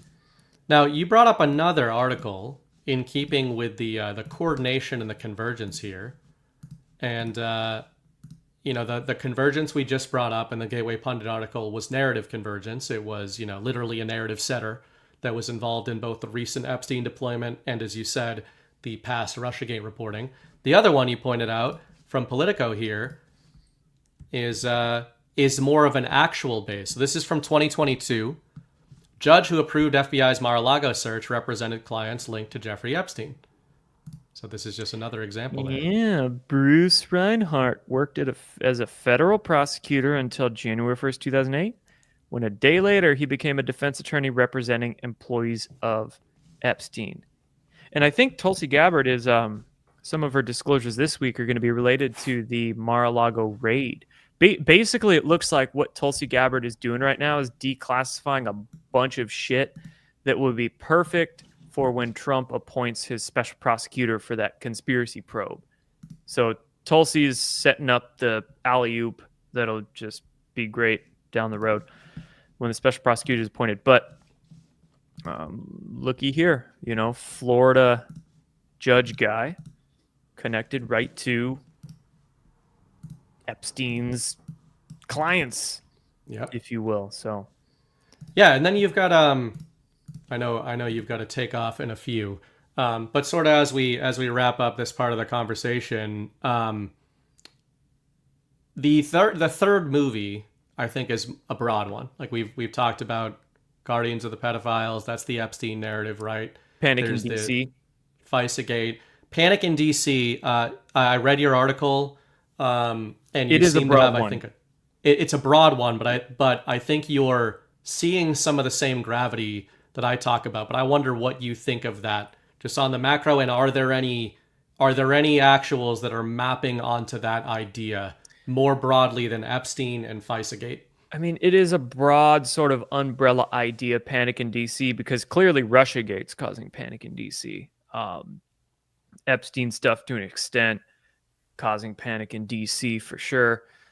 But you know, I like to check out Zillow now and again just to, I don't know, I like maps and I like to look at what different areas of the country look like. So sometimes I'll just shit house around Zillow and see what houses look like in different areas of the country or see what the areas look like. I was checking out I remember in January, I don't know if it was before Trump's inauguration or right after, but it was within that couple of weeks span, mid-end January. and there were some reports going around of a ton of homes going up for sale in Washington, D.C. And I did a quick video, I think for Instagram or TikTok for this. And there were like a lot of homes that just got listed as soon as Trump was inaugurated or as soon as Doge got to work. And I was checking out Zillow the other day, and it did kind of look like, yeah, February 16th. Okay, mid-February for this one. DC listings soar.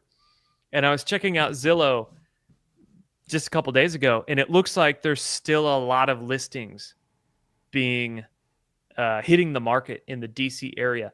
And I've noticed on quite a few homes that are listed,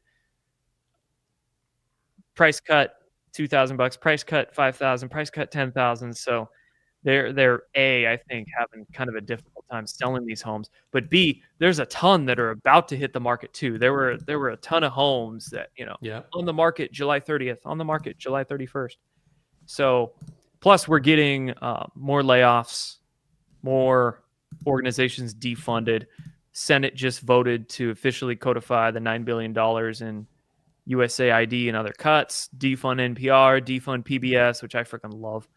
Dude, I was in the car today and I flipped on. I've been listening to NPR for the last week, just hearing their complete meltdowns. And as soon as I turned on the radio and started listening to NPR, they were begging for donations, and it was great. And then 1,300 State Department employees got fired. I mean, more firings going on. There's just general, like you said, panic in DC is such a vague kind of umbrella term, but it's still going on. It's still happening. ICE raids around the country. I don't know. There's panic in DC-esque stuff happening almost every day, every week. For sure.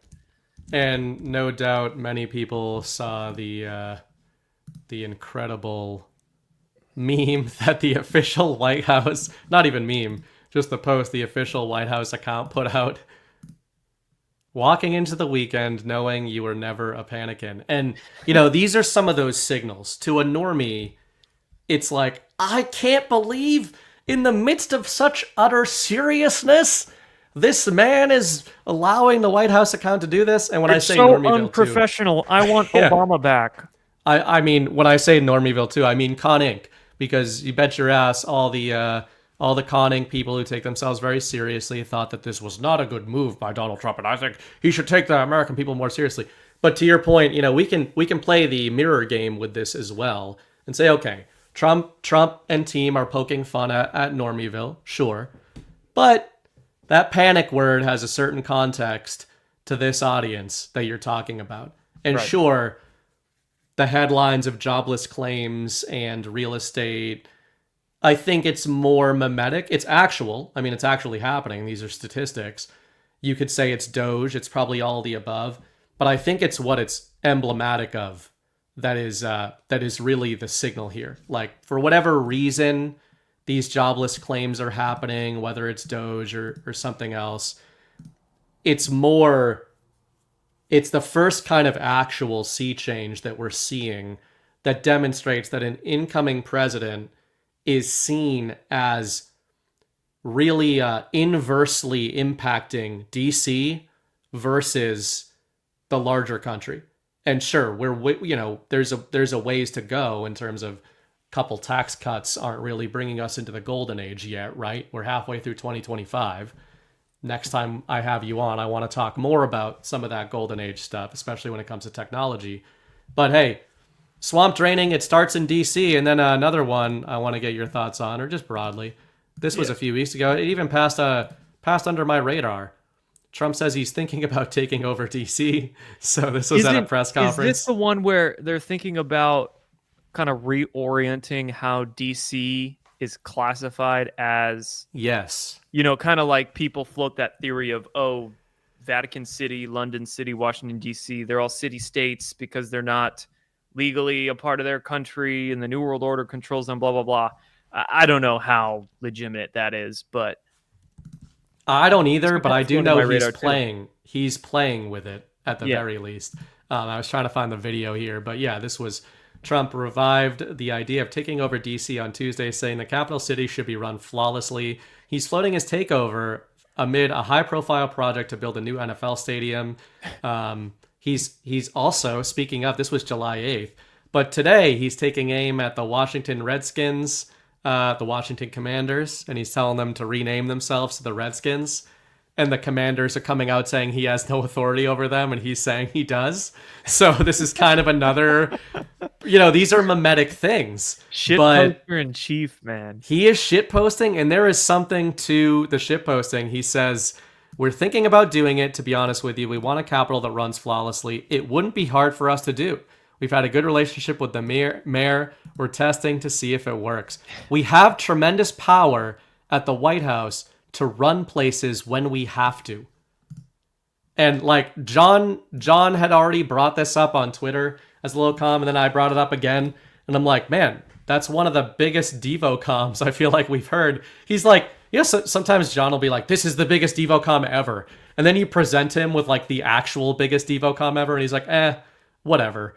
But that one just hit me a certain way of Trump saying, we can run things whenever we need to run them.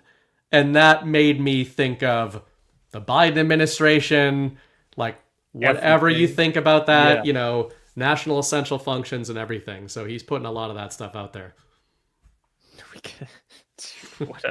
What a boss move, dude. Like king of the planet. My God. So where do you, before I let you get out of here, where do you think, a very tiny question, where do you see this convergence leading to? When you talk about the threads unwinding here, or logically, how would you continue the unraveling from where we are at right now? If you're looking at both a narrative and an actual justice phase, where do you think it goes from here? How it progresses? I'm just looking at numbers right now. I'm looking at a calendar. Of course, none of us have a crystal ball, so when people say no justice is going to happen, what are you, a fortune teller? Do you know the future?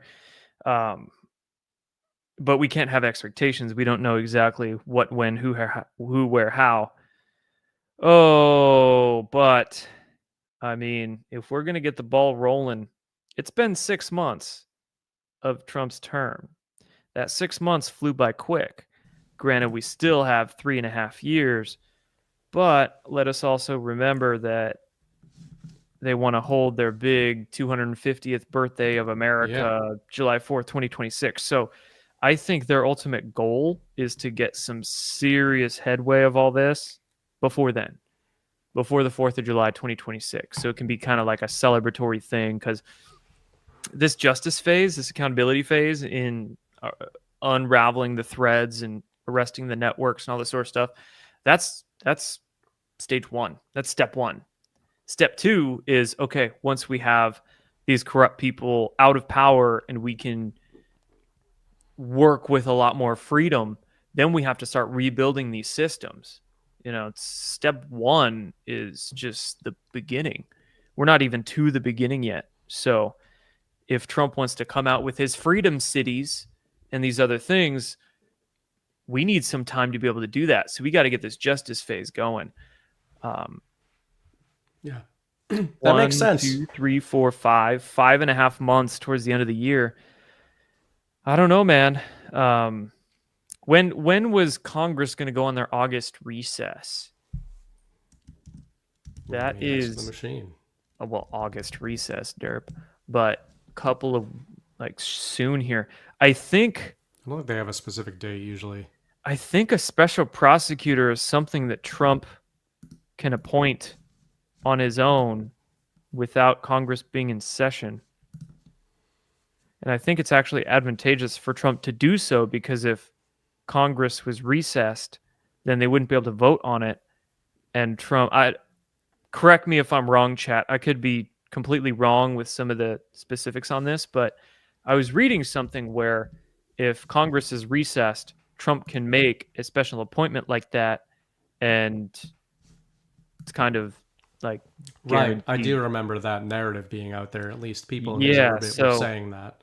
This might be why Tulsi's why they're doing it now, and Tulsi's just flooding the zone to give Trump a mandate, or give him, excuse to appoint special prosecutor. Maybe he'll do that in August.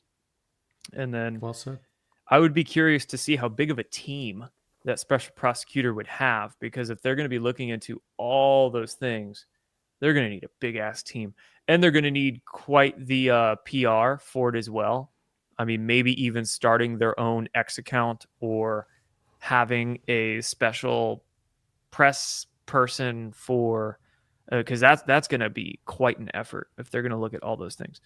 But I could see special prosecutor being named at some point in August, and then maybe first orange jumpsuits coming our way October. I don't know, but you heard it here. That's the official position on my bingo card. Jordan Sather. He So has what's the bet? staked everything on it. Put down your August shekel. special Come on. prosecutor, October jumpsuits. Everybody's going down. Black Hawk helicopters. He claimed it here. 10 I Days like of that. Darkness. Aliens Yep. land on the White House by Right. 2026.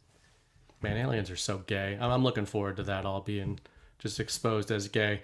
Black Hat Destroyer and Bay Theater Dave have caught on. Said, Burning Bright is seeding the narrative that Sather is going to leave the stream long before the 3-hour mark. So I just have a few more. No. Okay. Jordan's got to get out of here. I appreciate the time, man. I like how you laid a lot of that out. Please hit the thumbs up button, guys, if you enjoyed Jordan. If you didn't, wait until he thumbs leaves. down. And then see if you enjoy just me. If you don't enjoy, whichever thing you enjoy, hit the thumbs up button for, even if it has nothing to do with us. And I also want to share, guys, go to Jordan's Substack. Jordan Sather. .substack.com. He put out a great article. Russiagate, Pedogate, Panic in DC, all playing right now. Kind of lays out some of the conversation we had tonight. Speaking of this, you mentioned this this graphic, the infographic that the team has been putting out, that not only Tulsi Gabbard's been putting out, but that Trump put out. And man, I think that is also one of these things that hits differently. It's beyond just, hey, here's the layout of the operation. These are the type of infographics that this community has been putting together for 10 years, right? And it's like, this does feel different because this is the actual Trump administration putting out InfoWar style explainers of being like, now listen, this is how it worked, and this is who talked to who, and this is where it's all going, and this is what you have to learn. You don't really do that when you're just politicizing. It's like they're going overboard trying to make this as basic and easy to understand as possible for the NPCs. Yeah. Specifically because we've got some serious shit on the way in terms of actual justice, perp walks, prosecutions, all of that. So Tulsi's coming out. She's going, hey, you double boosted mask wearers. Treasonous conspiracy. Here's your pop-up book to understand it. Okay. It's coming soon. Here's your Binky and Baba for when it happens. You're going to be upset, but trust me, this is legit and I'll be okay, right? So. Damn straight. Man, this guy just never shuts up. I've been trying to get him off the show for a half an hour now. All right, Jordan. Here's what I think is... All right, man. Thanks for having me on, brother. All right, Jordan will be back probably in a few weeks, probably sometime in August, maybe after Deadwood. What we want to talk about is the phase I am most excited about that you referenced, which is the restoration. The gay aliens. The straight ones. They seed it, okay? And then we're going to talk about restoration. We're going to talk about technology and that shit, because all between the beats, Donald Trump is laying the groundwork and telling you he's doing it. It's just everybody wants to talk about scandals rather than warp speed American future. So we will talk about that next time. But anyway, man, thanks for joining the show. I will see you soon. And fuck you or something. I don't know. Get see you, out of bitch. Here. All right, that is Jordan Sather. He just never stops. Never shuts up. I can't get a word in edgewise, as you guys know. But anyway, it's okay. Maybe we'll have him back on again sometime. But what do you guys think? Do you like that little conversation. I'm going to do a little solo section here. I think I'm going to do one topic, but we all know that's a complete and bold-faced lie. But as long as I'm lying to myself and you guys, it's okay. That's what I've told myself. Thanks for watching the show. Thanks for joining. I see there's 6,000 of you watching live. Hit the thumbs up button. Don't be a bitch. Don't be a pussy. Don't be a panicking. Just hit the thumbs up button. It's not that hard. And if you don't like the show, then go fuck yourself. I don't care. I mean, it hurts my feelings. I care deeply about it. But, fuck you though. Coming at me like that. Coming at me with that attitude. You hypothetical straw man person who's criticizing me, who may or may not exist. I don't know where you get off, where you get your jimmies rustled. But anyway, the rest of the people are on board, except for that hypothetical imaginary person I just made up to have an argument with. I'm gonna hit the rants after I do a little stream of consciousness.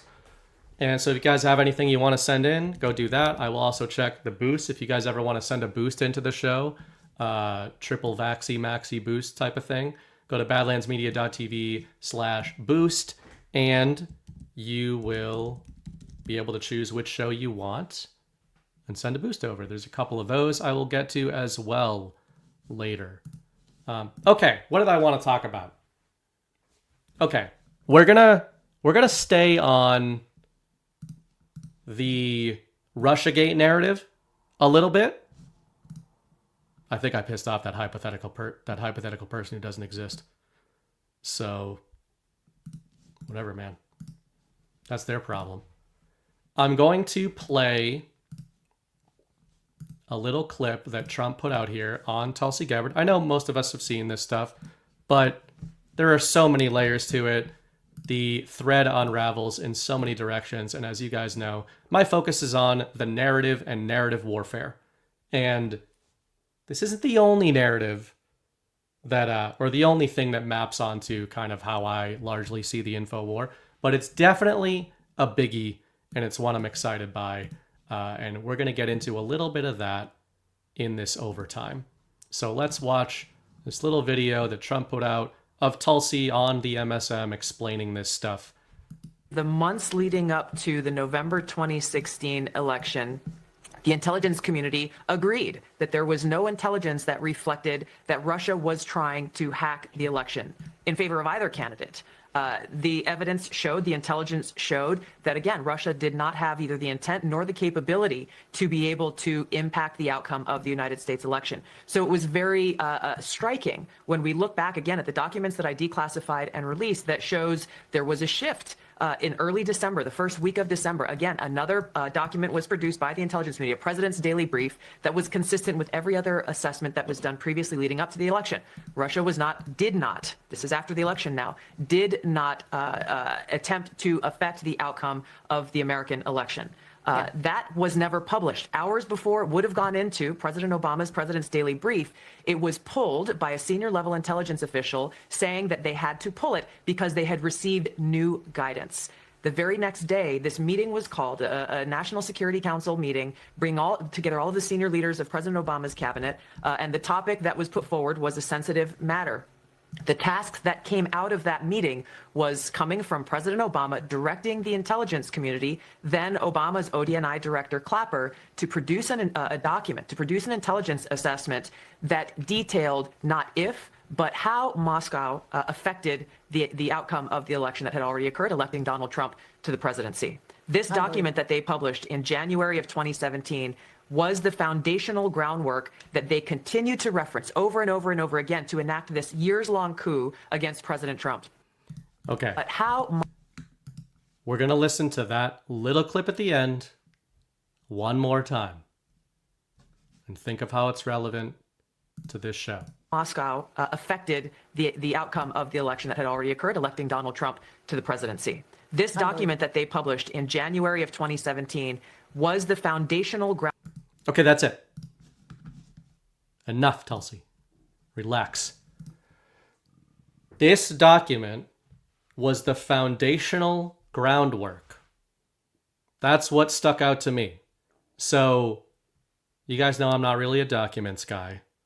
But in the context of Russiagate, what is the document that Tulsi is referring to? We all know the dossier, all that kind of stuff, right? But what is she referring to? I referenced this a little bit earlier in the conversation with Jordan. She is referring literally to a narrative deployment. Not a narrative deployment because I say it is, or Chris does, or John does, or anybody in the InfoWar does. Legally, the Steele dossier, the predicate for the spying on Trump's campaign, legally, it was literally a narrative. It wasn't just a narrative. It was commissioned as a narrative, as she's been talking about and doing the rounds. We all knew this, right? But again, these things are being codified in the public mind. The Obama administration, we are told, commissioned a narrative as if it was a script, a movie script. Now, obviously, this is a template most likely to how the deep state has operated forever, how political scandals have operated, seeding, germination, harvest. That's how I reference the Hegelian dialectic, problem, reaction, solution. It's a logical framework because it works. It's also a narrative framework. Narratives have a seeding phase where the narrative is seeded, the predicate, the inciting incident occurs. They have a germination phase where that's watered. There's supporting evidence. There's circular reporting. There's wrap-up smears. We know how all this stuff works, right, in this community. And then there's the harvest. Okay, the public mind is ready. How do we harvest this? What's the harvest on the back of the seeding and germination of Russiagate? The harvest is the media, the central narrative setters, get to say Donald Trump is a Russian asset. Donald Trump is a Manchurian candidate. The irony being, obviously, that's what Barack Obama was. Not Russian, but a Manchurian candidate for sure for the deep state. But this was a narrative deployment. And if you kind of drill into between all the details that Tulsi Gabbard is explaining to sort of, it seems like the audience she's really been deployed to hit right now are, I'd say, twofold. Normie MAGA and disillusioned MAGA. Normie MAGA is what I would refer to as earnest, well-meaning, but otherwise mostly retarded Fox News watchers. Not neocons who want us to bomb everything, but just people who, they don't know what the InfoWar is, they don't know what the Q drops are, or they think it's some conspiracy, stupid, retarded stuff. People who sit down and watch Fox because they're like, they're the least bad, I tell you, of everybody else that's lying to your face. At least they've got the gumption to lie about things that matter to the American people. So I think that's what Normie MAGA is. And then the disillusioned MAGA. Probably not many of those people in the truth community, but definitely, we know that those exist, and they're not just conning people. Disillusioned MAGA are the victims of conning. They're the victims of serial blackpilling, etc. It feels like Tulsi Gabbard is sort of doing an explainer, a page one rapid rewrite explainer, what was actually going on with the Russiagate deployment. Thanks for the challenge, whoever said counterinsurgent with a rant challenge there. Appreciate that. By the way, guys, as I've said before, all Rumble rants and donations to the narrative, they are split between myself and whoever my guest was that week. If they are Badlander. If they're not, as I saw some people asking, then fuck them. Then it's all mine. That's the way it works. We're not payrolling people. We're not going through all that paperwork for a guest spot. It is what it is. We have offered. But anyway, appreciate the support. That obviously helps out a lot. But, to beat the dead horse, I do the narrative for a reason. I talk about narrative all the time for a reason. And more to the point here, as any of you follow my Substack or my writing, my commentary know, I am pretty notorious. Chris Paul often feels the same way, that the narrative is not just important. It is more important than the actual. And that is not really confidential to you guys. I mean, controversial to you guys, it's foundational to how this stuff works, to use Tulsi Gabbard's own language.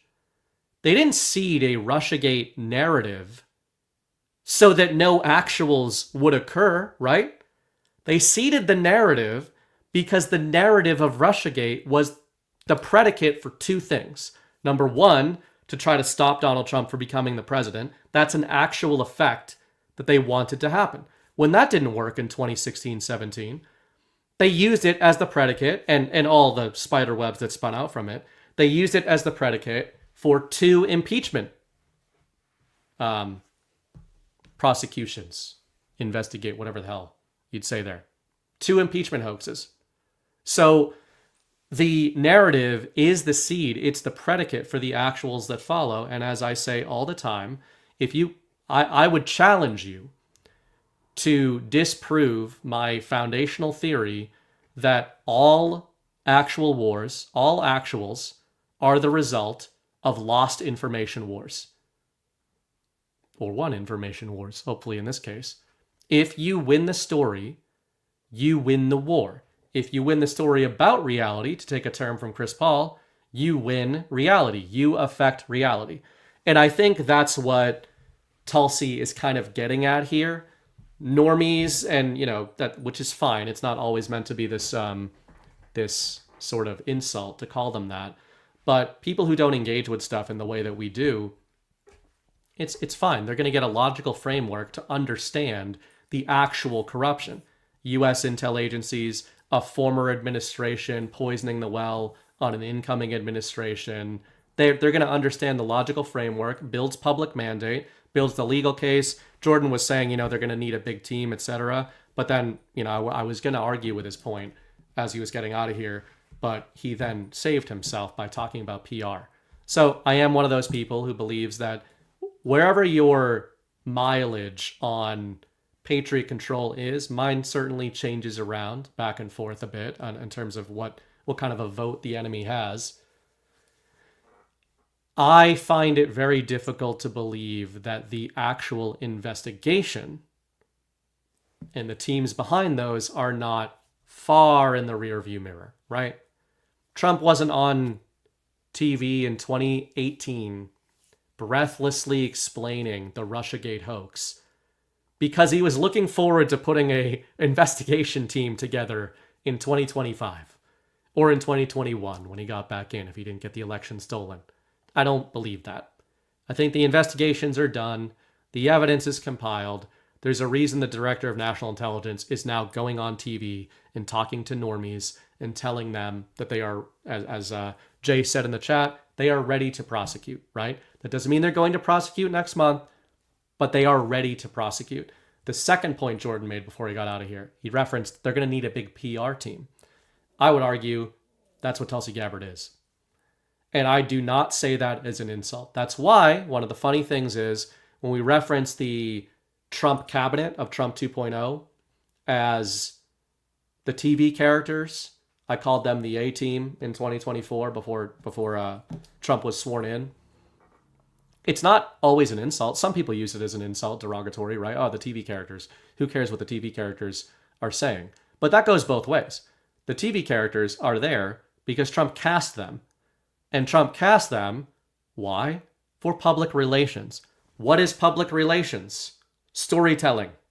Everybody knows this. Every normie in the world knows that PR, public relations, is narrative translation. It is how you communicate your story. So to go to Russiagate, Spygate, FISAgate, the door that opens all the other doors and where these threads lead, the actual investigation, the predicates are already there. They've been there probably for years, probably before the Biden administration that we all suffered through. But the public relations was not there.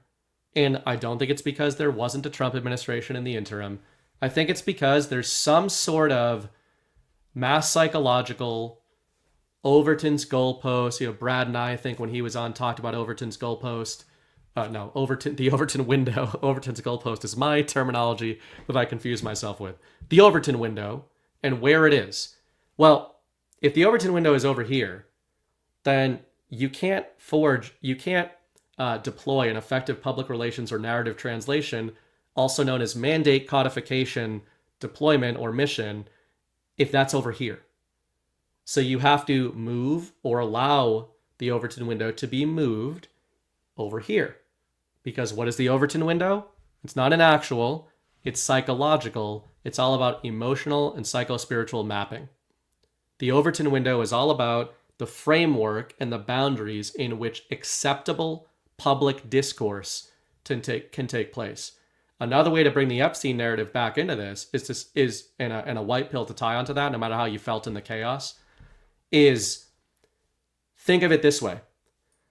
Bipartisan, everyone in the country, more or less, if they were arguing about something over the course of the last week, they were arguing about satanic blackmail pedophile operations on Caribbean islands involving elites and world leaders. Right? Isn't that fucking crazy? Everyone was arguing about it. I often reference that in my normie day job, unfortunately, I see a lot of online. I see a lot of retarded media that I wouldn't normally engage with. And they've been pretty quiet in 2025 because they know the battle space has shifted.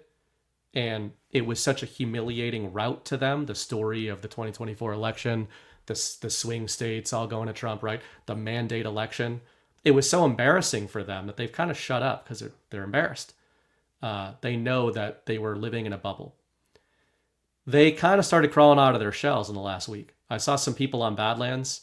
I think even John and I were talking about this a week ago, saying, yeah, I don't know how much play this is getting in Normieville. We're in a bubble. It could be hard for us to assess that. The Epstein narrative got out into Normieville. Specifically, left Normieville. They smell blood in the water with that because they haven't had anything to get the Orange Man with, which, to Jordan's earlier point, is one of the reasons that Trump leaned so heavily into this. I agree with what Chris laid out in terms of Trump wringing all the emotion out of the narrative, preempting the narrative. Stories depend on timing. Lord of the Rings, they're not going to have the Battle of Helm's Deep 30 minutes into the Fellowship of the Ring. Because it can all be the same thing, but you're not going to be at the right emotional midpoint, the right emotional ramp, the point on the ramp for that to be most effective, to codify all the storytelling you have done to that point and then grant a release on the back of it. That's how stories work. It's all emotional manipulation, essentially, psychological manipulation and guidance. That's exactly what's going on here. So it's really encouraging, I think. I think when you look at Tulsi Gabbard, not as the director of national intelligence, but as a PR campaign manager who is labeled as the director of national intelligence, going on TV and explaining the very first stories, as I put in my writing today, that it wasn't just what the InfoWar community and the truth community spoke about first.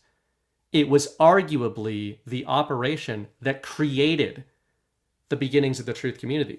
The Q drops in 2017 obviously supercharged and expanded that community and maybe even named it. But it started in 2015-16. They really weaponized those Chan people, the Chans. They weaponized disillusioned liberals, disillusioned conservatives. And really, the ladies certainly joined us, but disillusioned young men is who the narrative was going after, I think, in 2015 and 16. That's who they kind of tried to weaponize first, in a good way, I'm saying. So, really encouraging stuff. It's not about, they're going to finally get him with justice. I think that's coming. I think what's most encouraging lately is that the narrative deployments out of Donald Trump and out of Tulsi Gabbard and the whole operation are so on the nose, and they are clearly moving. They are either moving the Overton window, or more likely, they are acknowledging to us that the window has been moved. And to pat all of ourselves on the back, and to be corny, that's what this community was for and continues to be for, right? I'd mentioned Chris Paul earlier talked about Rangers, recon, as Jordan put it. John often talks about the devolution sandwich. It's not so much an actual basis, I think.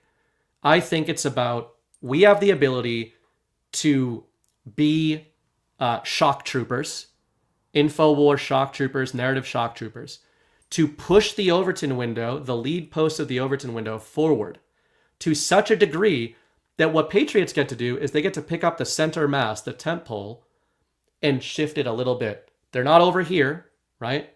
They're not over here, but they get to pick up the center mass here and put it here. And what's that do? It gives us slack so we can start pushing forward, which is why I said at Gart Myrtle, the plan is to go forward ruthlessly and tirelessly, always and forever, to drive forward. Because when we try to drive forward, even if we're wrong all the time about shit, if we're trying to figure out what's going on, if we're trying to find the truth, that's what we got to do, because it allows Patriots to move that Overton window forward. And it's not about waking up the normies in the traditional sense. It's not about coddling people. It's about, as Jordan said, not shattering their minds, because as I pointed out, I think in a conversation with Ash, we use the terminology of collective minds and Normieville and all that kind of stuff a lot, right? We need to start thinking a little differently about that. The collective mind, as I've been arguing since the Righteous Russia series in 2022, it's not key to winning the war. It is the war. It's not just what the war is for. It's what the war is in and on. The collective mind is the battle space. That's what the battle space is. It's where it is, it's what it's for. And the reason for that is simple. One of the things that it always annoys about three people when I say it is that when you get red-pilled or black-pilled, you become a libertarian until you grow up. Then you grow up. The reason I say that is not because libertarians are usually logically wrong or even morally wrong, quite the opposite. It's that the world that they envision is utterly divorced from reality. Not because they've got hopium, but because they think you're just going to go live in the woods by yourself, be self-sustaining and all that kind of stuff. That works right up until a group, which human beings always form, to project power, project that power unto you. And you can have your 2A, you can have all that. It doesn't matter.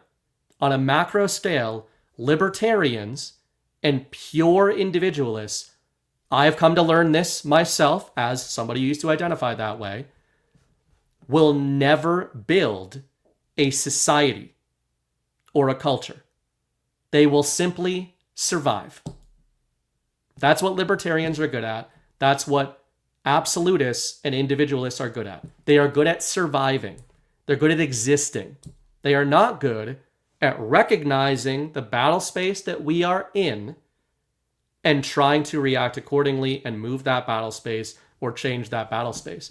And I think that Donald Trump put out a comm tonight that really hits on this in an interesting way. So this is what he said, or rather he posted. Winning is important, but survival is even more important. If you don't survive, you don't get to fight the next battle, right? So he's talking about surviving, obviously. You don't win if you don't survive to meet that next battle. So all the people that are talking about, we need more disclosure, we need to demand accountability, etc. That's all true. We have to keep doing that. That's what helps shift the Overton window. But I think this goes along the lines of a lot of the stuff John says about, Trump walked away from the stolen election the first time because to avoid a civil war. Trump didn't allow the election to be stolen this last time to avoid a civil war. That's part of that survival. But survival isn't winning. That's the distinction he's drawing there, in my opinion. Survival's important. You have to move forward. You have to have actual survival, moral survival, etc. But you also have to recognize the battle space you're in. And, I think that that's the tightrope Patriots have been walking for quite a long time and will continue to walk. And they're either suggesting with this Russiagate resurfacing that we are there, we are at a point where this stuff can be deployed and that the American mind and therefore American society can survive it, or that we've run out of time. And I also think Jordan made a great point there where he referenced, we think of the Trump administration going through 2028, right? But if you're thinking about the golden age and the restoration and the Renaissance in America's 250th, 2026, all that kind of stuff, right? You do have to reverse engineer that. You have to play the timeline backwards and say, okay, can we be in a restoration golden age that feels that way to the American people? While there are extreme disclosures, a justice campaign, a blitz, a shock and awe campaign going on at the same time. I think both of those things will happen, but I do agree that the window of accountability is actually, it's more condensed than we often talk about. Because it's not about 2028. It doesn't mean everything's wrapped up in a tidy bow by July 2026. But I do agree with him that in terms of the narrative translation of this stuff and sort of these actual investigations, the real blitz of the collective mind, it's probably going to be this year and early next year. But, we'll see. I mean, we've been wrong about these timelines many, many times. But anyway, hope some of that made some sense. I also wanted to hit you guys with this bit of narrative seeding, because I think the narrative seeding goes a lot further than some believe. Now, I want to show you a still image. Anybody tell me what movie or series this is from? Anybody in chat? What's her name? Louise Dreyfus? Is that her name? Let me look up the cast here. This is Julia Louise Dreyfus. Anybody in chat? If you're listening to this, I am sorry, but you're just going to have to deal with it for a minute. Raw Shark Lives. Thunderbolts MCU. I see a bunch of people saying Veep. Wrong. You guys are not nerdy enough. You are wrong.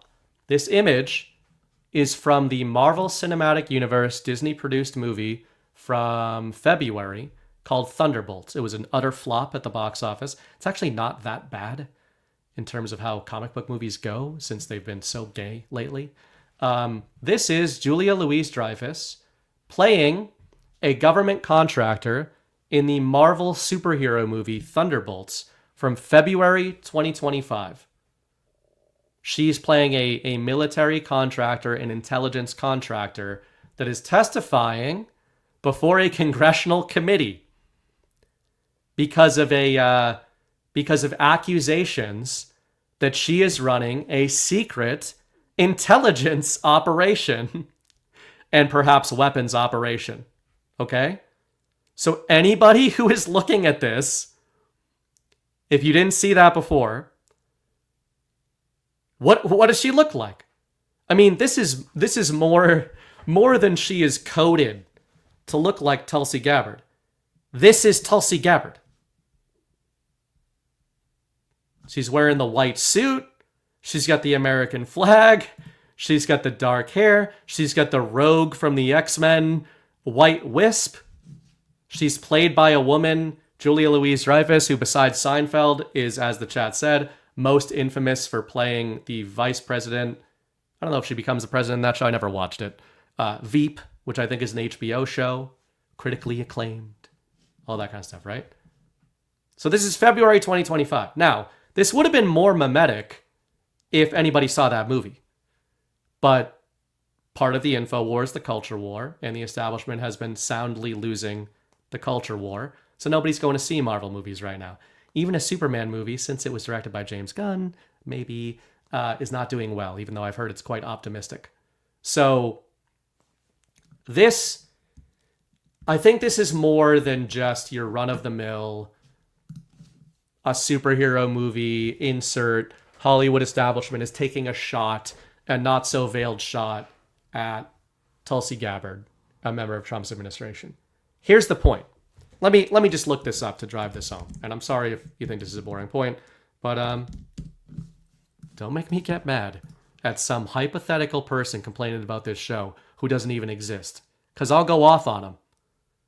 You guys have seen me do it. I'm going to look for the production. Let's do this live. Let's do it live. I didn't look at this ahead of time. I just know where it's going to go. So the development of the Thunderbolts film. This is the Thunderbolts movie, by the way. Florence Pugh Pugh, David Harbour, Sebastian Stan. Oh, Sebastian Stan. He played Donald Trump in The Apprentice that Chris and I did a few months ago. You guys remember that? He's also a superhero, like everybody is these days. So this is like the Z-list squad. All right, development of this movie. All right, we've got 2019. Filming, pre-production, September 2022. We've got, where is Julia?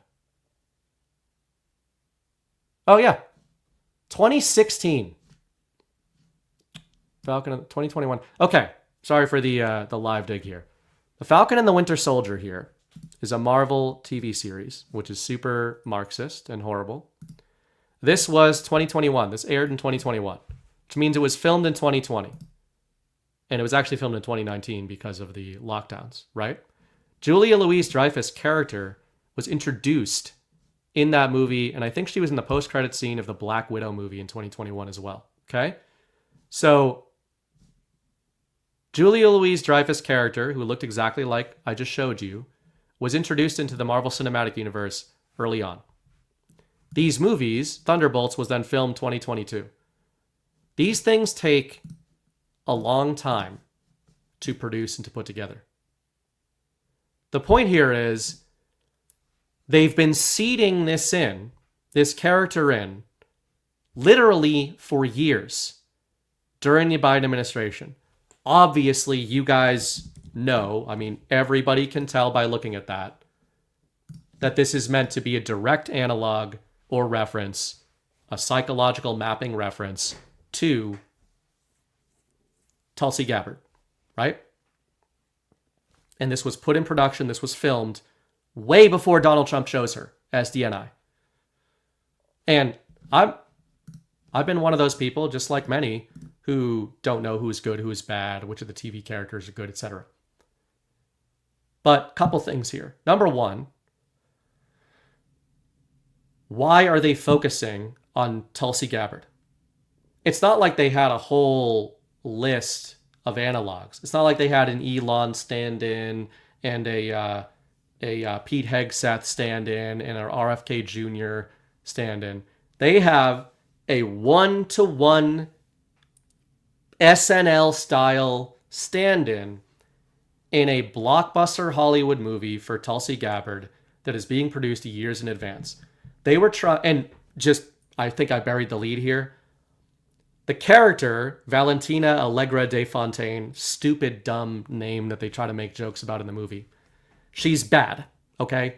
In the MCU, she is supposed to be this former traumatized sort of intelligence asset, turns against the government. So they sort of try to do that talk down to you Hollywood thing where they're like, oh, we understand how somebody who used to be part of the system could become disillusioned by the system and then turn on the system. Luckily, we have these people in stupid outfits that are going to defend the system while, convincing you that they're the good guys. So they're seeding that Tulsi Gabbard is evil, right? Why are they still worried about Tulsi Gabbard? Even all of us, a year ago, if you were to say, who are they most scared of in an incoming Trump administration? I honestly don't think a lot of us would say Tulsi Gabbard, right? Like, we'd probably say Trump, we'd probably say SecDef, we'd probably say the DNI, but a lot of us thought it was going to be John Ratcliffe. A lot of us thought, Christopher C. Miller, SecDef. Like, we've been wrong about a lot of those things, right? TV characters. Why were they so worried about this? Why were they so dead set on poisoning the collective normie hive mind about Tulsi Gabbard as part of the administration, knowing that this movie was going to launch the year the administration kicked off. This is predictive programming. People use that term way too much in the truth community, but this is predictive programming. When you see Tulsi Gabbard sitting before congressional committees in 2025, they've preceded this. They have tried to code into the normie hive mind, you cannot believe whatever this woman says because she has ulterior motives. I'm not here to try to argue with people who don't trust her. I've gone down those thought paths myself. I'm operating under the assumptions that Donald Trump is in control of his administration, okay? I don't care if Tulsi Gabbard is good, is bad, somewhere in between, or used to be good, bad, somewhere in between. I care how the character of Tulsi Gabbard, DNI, is being used in the war of stories. And I think Donald Trump is in control of how that character is being used. It's also evidence, in my view, that the establishment knew how Tulsi Gabbard was going to be used in advance. So, I saw Miss Lee say, that's why I don't watch movies. I'm just saying, you can learn a lot watching things lie. And you can see where the movie is going by watching propaganda and trying to map out what they are trying to seed. So I wanted to lay that out just because I think this whole Russiagate thing is not only sort of training and teaching a lot of people outside of this audience how narrative seeding works, that Russiagate was a narrative seed, etc. But I also think it's indicative of how both sides are playing that game. We've got the Epstein op, we've got the Epstein narrative and all that. That was seeded, that was deployed. We've got counters, moves and counter moves, and a lot of it is narrative. So interesting stuff there. I pointed that out at the time, and I was not the only one pointing out this is obviously Tulsi Gabbard. But doesn't that February narrative deployment in Hollywood look a little different in July with the position that Tulsi is currently occupying in the central narrative? Kind of interesting stuff there. Got a couple. Wanted to hit a couple more things here. Another thing that I think, I came into the info war as the not Russiagate guy, the Righteous Russia guy. Obviously very interested in that storyline. And speaking of narrative seeding and poison pills, I think something I talked about this on Wednesday night with John, but I think something that the truth community and the MAGA base don't talk about a whole lot is the other side of the seeding there. So Trump was seeded as what? A Russian asset, right? An asset of the Kremlin. Well, I've been joking for a long time. What if Russia collusion was real, and what if it was a good thing? Even if you want to get that out of your mind. If the enemy was seeding Tulsi Gabbard is a liar, if you see her in an official position dishing on intelligence matters, she is lying to you, Normieville. That's what the media wants you to think, right? Well, why did they choose Russia? It's something that not a lot of people talk about. They focus on Trump was not a Russian asset, Spygate's bullshit, they were trying to cast him as a Manchurian candidate, right? Why did they choose Russia? In my opinion, that was the earliest poisoning of the well that the deep state did. They chose Russia because they know that on some level, and they knew on some level, that Russia collusion was real and that it was a good thing for us and a bad thing for them. Russia's always been the boogeyman. Green Ozone says that. Yeah, I covered that in my series. But they chose to conflate Trump with Russia, in my view, because they know about the Sovereign Alliance. They know about a partnership between Donald Trump and Vladimir Putin, and they knew ultimately where that would go, so they had to poison the well on that. That was the boogeyman they chose because they needed to split that alliance in the collective mind. And you've seen years and years and years of slow narrative massaging with Trump trying to move that Overton window where he started as a super, stan and defender of Ukraine. And then he's slowly been moving the Overton window to say, well, Ukraine maybe kind of started it, and NATO kind of started it, and Vladimir Putin's a smart guy, and we'll get a deal done, right? Think back to how all this stuff started.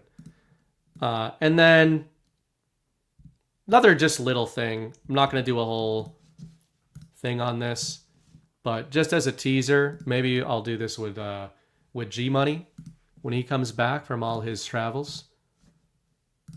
But lost in the sauce this week, Donald Trump signed the Genius Act into law. And look at what he said about it. This could be, by the way, in a 17-second video. Okay, I'm usually not that guy, but just saying. This could be perhaps the greatest revolution in financial technology since the birth of the internet itself. A lot of people are saying that. I don't know. What do you guys think? Yes? If you say yes, I'm saying yes. I think it's great that you're involved. This could be the greatest revolution in financial technology since the birth of the internet. Maybe it's just Trump being bombastic, but he's talking about the Genius stablecoin bill, and I did see people. I saw some people pointing out stable genius, right? Trump's always referred to himself as a stable genius. Yeah, I think that maps. I think that's real decoding. I think the Genius Act about U.S. stablecoins is a stable genius com signifier. But what's it about? On Wednesday night, you guys will remember I did a segment on this. Somebody clipped that out. Thanks for doing that, by the way. I try to clip these shows out, but I just don't have any fucking time. So I don't know. When you guys do clip stuff out, if you want to tag me in it or something, or post it in like a GART group or something like that, and we'll share those things out there. But anyway, I've obviously been down the Bitcoin rabbit hole. I'm pretty close to a maxi. But I have found the Trump orbiting stablecoins to be so fascinating, and more so that counter signal of the EU and Elizabeth Warren and all the deep state type of people. I'm not an XRP guy, so, anytime I bring up Bitcoin or something, XRP people come in that have never watched a show before and start talking about it. I mean, it's weird. G has been pointing that out for a long time, and once you see it, you can't unsee it. I found the US stablecoin push to be fascinating, and as I laid out Wednesday night, my working, evolving theory on that is that US stablecoins represent the bridge between Bitcoin decentralized finance future, a DeFi future, and the US dollar. One of the ideas I've had a really hard hold no since I've watched hundreds of shows. Okay, I didn't recognize your name. Maybe you're a legit XRP maxi. I'm not an XRP maxi, but either way, thanks for watching. I've had trouble squaring Trump's statements on shoring up and making sure the US dollar is dominant while also putting together a Bitcoin strategic reserve. And I think stablecoins are the bridge there. Stablecoins stabilize the US dollar, which Trump has been talking about, and they need to be backed at a 1-to-1 ratio, which banks do not have to do. So I said in the post the other day, and I'm working on a long gestating article about this, the financial transition and the financial system that's kind of being built before our eyes. I think that the stablecoin bill, the reason Trump is saying it's as important as the birth of the internet, I think he's giving us a hint that this is the beginning of the decentralized financial future. Stablecoins essentially make private corporations into banks, except traditional banks where they have to have 1-to-1 asset to issuance ratios. Why do you need a regular bank now in the future? It's also going to shore up the dollar because the more and more Stablecoin issuers are the ones backing and purchasing US debt and treasuries.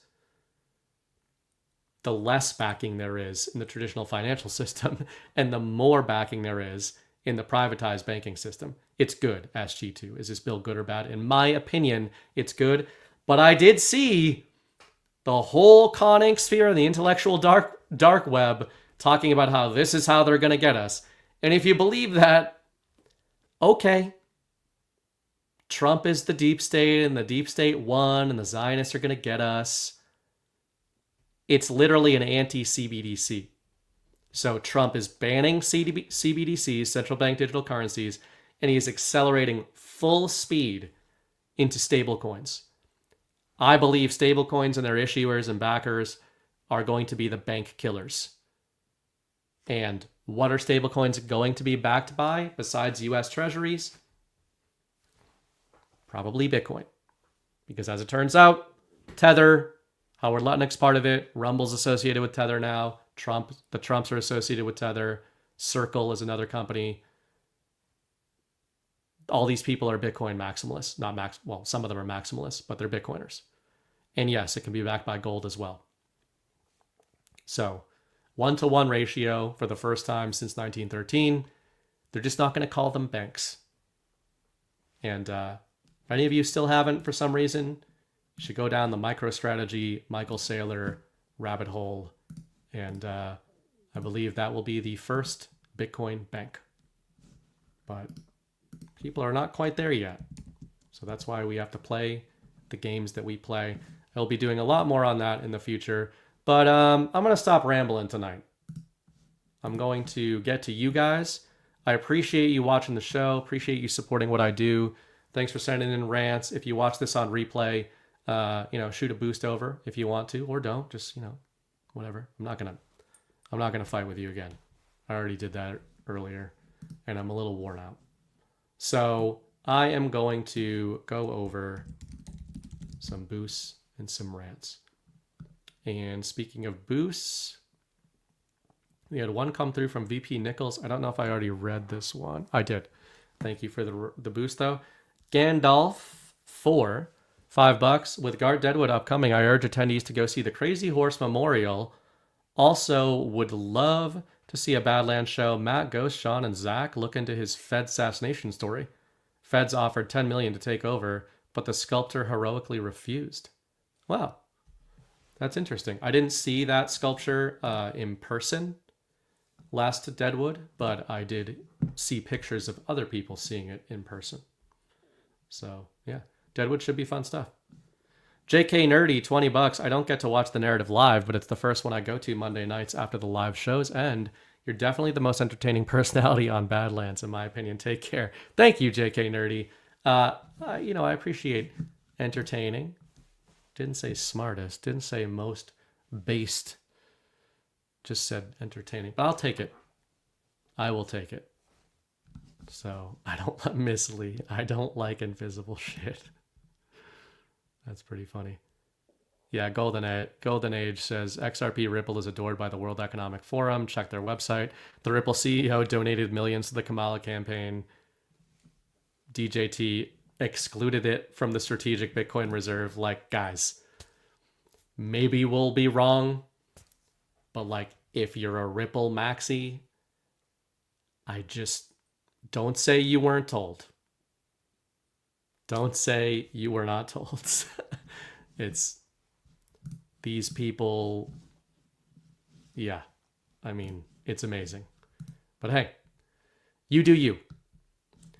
And now in terms of Rumble rants, Rocky Topologist sent over a few before the show started. He said, I know it's early, but $2 for the chat, self-esteem. I just went to Rumble Premium. Allow me to highly recommend. No more fumbling to skip pink salt trick commercials while I'm driving. Yeah, that's the big value add of Rumble Premium. So, and the way Rumble Premium works is I believe if you subscribe through the Badlands Rumble channel, you are supporting Badlands. Then you're also supporting Rumble, obviously. And part of what John's been talking about of when you guys are in chat and leaving comments and liking the show, even if you don't donate or anything like that, it's now helping us even more than just putting us on the leaderboard, which is great. It literally is being counted by Rumble toward some funds they're trying to put together. The funds that I believe are funded by Rumble Premium subscribers. That stuff is being distributed across Rumble channels that are supplying Rumble with those subscribers, right? So it's kind of one of those, like, you're supporting Rumble, you're supporting Badlands, and then you're also supporting Badlands through Rumble. So anyway, we appreciate it when you guys do that, or when you just like the show and engage with it. And yeah, I see people that have made money on XRP. You can make money on lots of stuff. Just talking about what I think the future is. Also, Rocky Topologist said, oops, I meant to buy that last message. So here's $5 to the cause. Thank you. Tom Terrific, $30. The narrative is a great way to end a Sunday evening. Here is something for the cause. Thank you, Tom. Patriots season coming up. We got no Tom Brady anymore, but that's okay. Angie K, they should never have put her and her husband on no fly list, nor should they have raided Melania's underwear. I agree with Jordan. This is the entire Muslim Brotherhood that controlled our White House under Valerie. Yep. All those threads unraveling, underwear drawers, all of it. Grease Monkey, use chlorine dioxide in a water pick to take away your tooth and gum infections. Interesting. Not aware of that. 17 Caliber, guilted into helping BB. I see in the chat. Good. Guilt works. If you don't think guilt works, how did the Catholics get to be where they are? And by that, I mean the Catholic Church. Right? Be like the Catholic Church. Feel guilty. No. They're the ones who make you feel. I'm the Catholic Church in this scenario, I think. I'm the Vatican here, okay? You are just a lowly Catholic pleb. And you got to come to confession and hit the thumbs up button. No, I'm not a Catholic. I'm an Irish non-Catholic. If you're a Catholic, then I'm sorry. Not for what I said, but I am sorry that you are a Catholic. I like to sort of end my shows with as little controversy as possible. Make sure I'm not insulting anybody, which is why I'm only talking about Catholics in this specific situation. Anyway, I was baptized Protestant, but my mom's Catholic.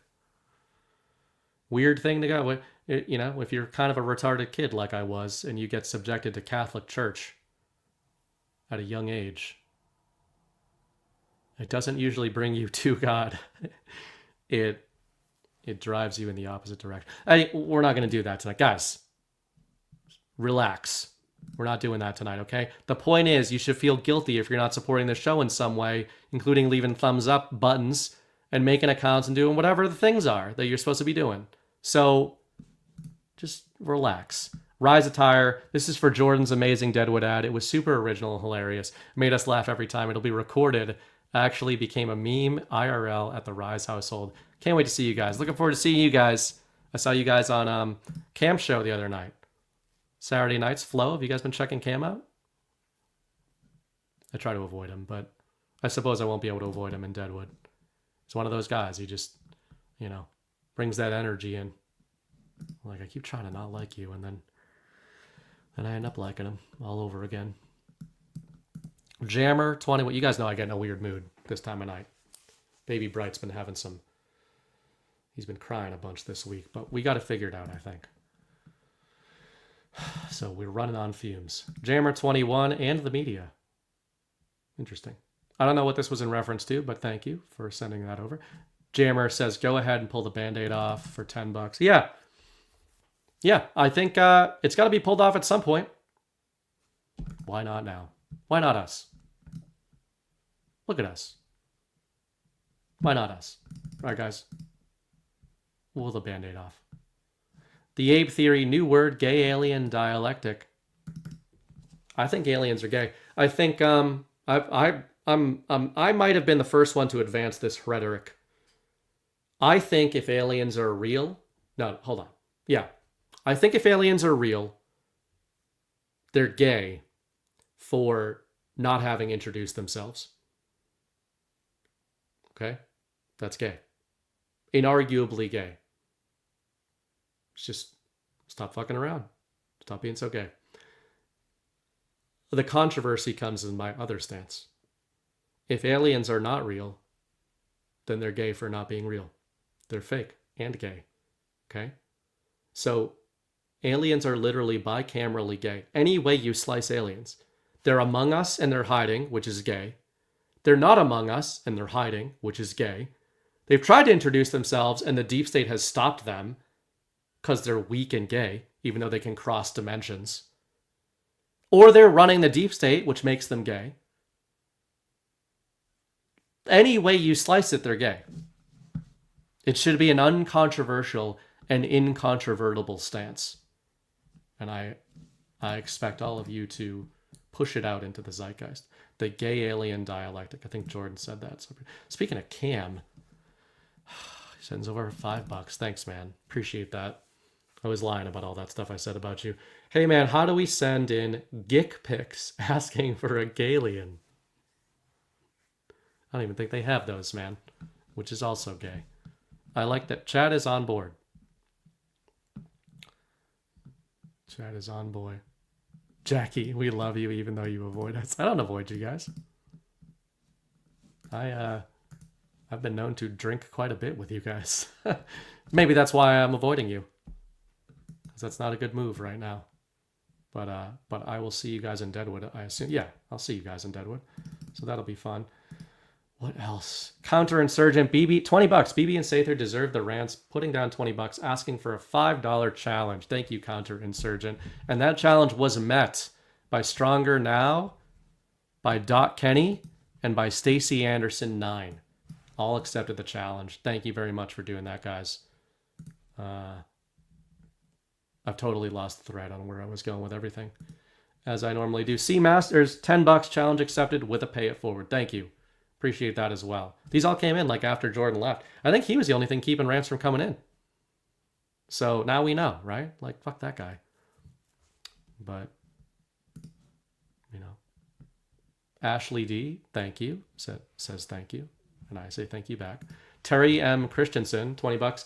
I'll see that challenge and raise you $15. Great show, BB and Jordan. I ate too much popcorn, but that isn't your fault. It's been a fun week. You know, it's been a fun week. A week that should be the most upsetting because of Trump calling MAGA a bunch of idiots about the Epstein stuff. I think a lot of us are having a lot of fun. It's good shit. When you understand that there is a method to the madness, you don't have to understand what that method is to enjoy the madness. Well, that's what I would say. Funky Pam, $50. Challenge times 10 in appreciation. Thank you, guys. Thank you, Funky Pam. Alisi, $5. Challenge accepted. Black Hat Destroyer, meeting the $5 challenge. Black Hat and Bay Theater Dave understood that I was psyoping Jordan by being like, I just want to ask you one more thing as I let you out of here for the next 40 minutes. That's the move. That's the bright quicksand, we call it there. Clay Cup, $10. My previous attempt apparently did not go through. Well, thank you for making the other attempt because that one did go through. Black Hat Destroyer says, this existence has been about the war against the knowledge of the truth and of the mind through narrative and informational deployments from both God, truth, and Satan, falsehood. Yeah, damn straight. And as somebody who did not grow up religious and has not read the Bible, etc., you start coming back around. All roads lead to the original story. And I absolutely pick up on the analog that Bay Theater Dave. I absolutely pick up on the fact that Jesus spoke in parables and Satan spoke in lies, right? Like, didn't usually do a lot, just told a lot of stories. So the original war of stories. And that's pretty neat. Bay said, I thought Jordan was very patient with BB. Jordan is a funny guy. So speaking of Deadwood, you guys see the little clips at the beginning of the Deadwood preview that Jordan made, where it's like me and Chris and, you know, the other Badlands guys kind of being interviewed. So Jordan asked each of us, like, hey, can I get you out on the rooftop for an interview at some point, and we'll use it for something in the future? I was like, yeah, sure. So I sit down with him, and it's probably half an hour, and he's asking me stuff, and I'm blabbing away as usual. And he kept just like getting up. Like he put a microphone on me in this setup, so I kind of had to stay there. And I don't like staying still. Something you should know about me, which is why, this isn't that natural. He kept getting up and walking around, and at one point, he just got up and like was looking out over the skyline while interviewing me. Totally disengaged. And there was no exit of the conversation. We just sort of stopped. And then I came to learn that that's just what he did with everybody. And he is the most autistic of Badlands. But I love him. Right? Like Jordan is, I don't think he knows this, but he is right there. Like he is right on the cusp where I think he's absorbing the info war and analyzing it in a really intelligent and asymmetric way. And he is just normal seeming enough to pass as a regular person if he's talking to you. But just barely. So I love it. And yeah, I expected them to come off more social in person, but he's way more social on stream. And every time, though, I hang out with him, I get a little bit more out of him. Little bit more. So that's a little something. That's a little something about Jordan. What do we got going on? The final demand, $10. Did you guys color coordinate shirt and hat? Late to the party tonight by over 2 hours, but look forward to the convo. Feel like it could finally be go time, enjoying the D class and all 3 movies. Our shirt and hat? My shirt and his hat? I don't want to go down the color rabbit hole. I am apparently colorblind, color challenged. Whatever you people are seeing, I have no way to know. Black Hat Destroyer, rambling Bostonian, rambling endlessly to get to the 3-hour mark as North Dakota disinformation. I think we're probably going to do it. Theory Conspiracy on X. This guy sometimes clips out our segments. Makes me look smart. So I appreciate when you do that. Sent $10 over. Thanks, BB. Hope to be at Deadwood. Awesome. If I haven't met you, come up and introduce yourself. And if I don't like you, I just won't talk to you anymore. But if I do, then I'll be like, hey, it's you there. That'll probably be how it goes. But that should be fun. York07, did BB, DDBB? I love, strangely worded. BB, I love Bitcoin and want it to drop before it goes up. What do you think about TMTG securing 2.5 billion but not purchasing any Bitcoin yet? The purchases and timelines on that are interesting. A lot of them are narrative deployments, and like you said, the buys haven't really started. The strategic Bitcoin reserve that Trump announced with the US hasn't been funded yet that we know of. But there's also game theory involved there. Because when the purchases start, the price moves. This is the same as any market, right? Bitcoin is literally the freest market. That's inarguable because it operates 24 hours a day, fully decentralized, etc. So, you don't need permission, all that kind of stuff. Yeah, I think you're waiting for a drop. I don't play those games. Some people do okay doing that. I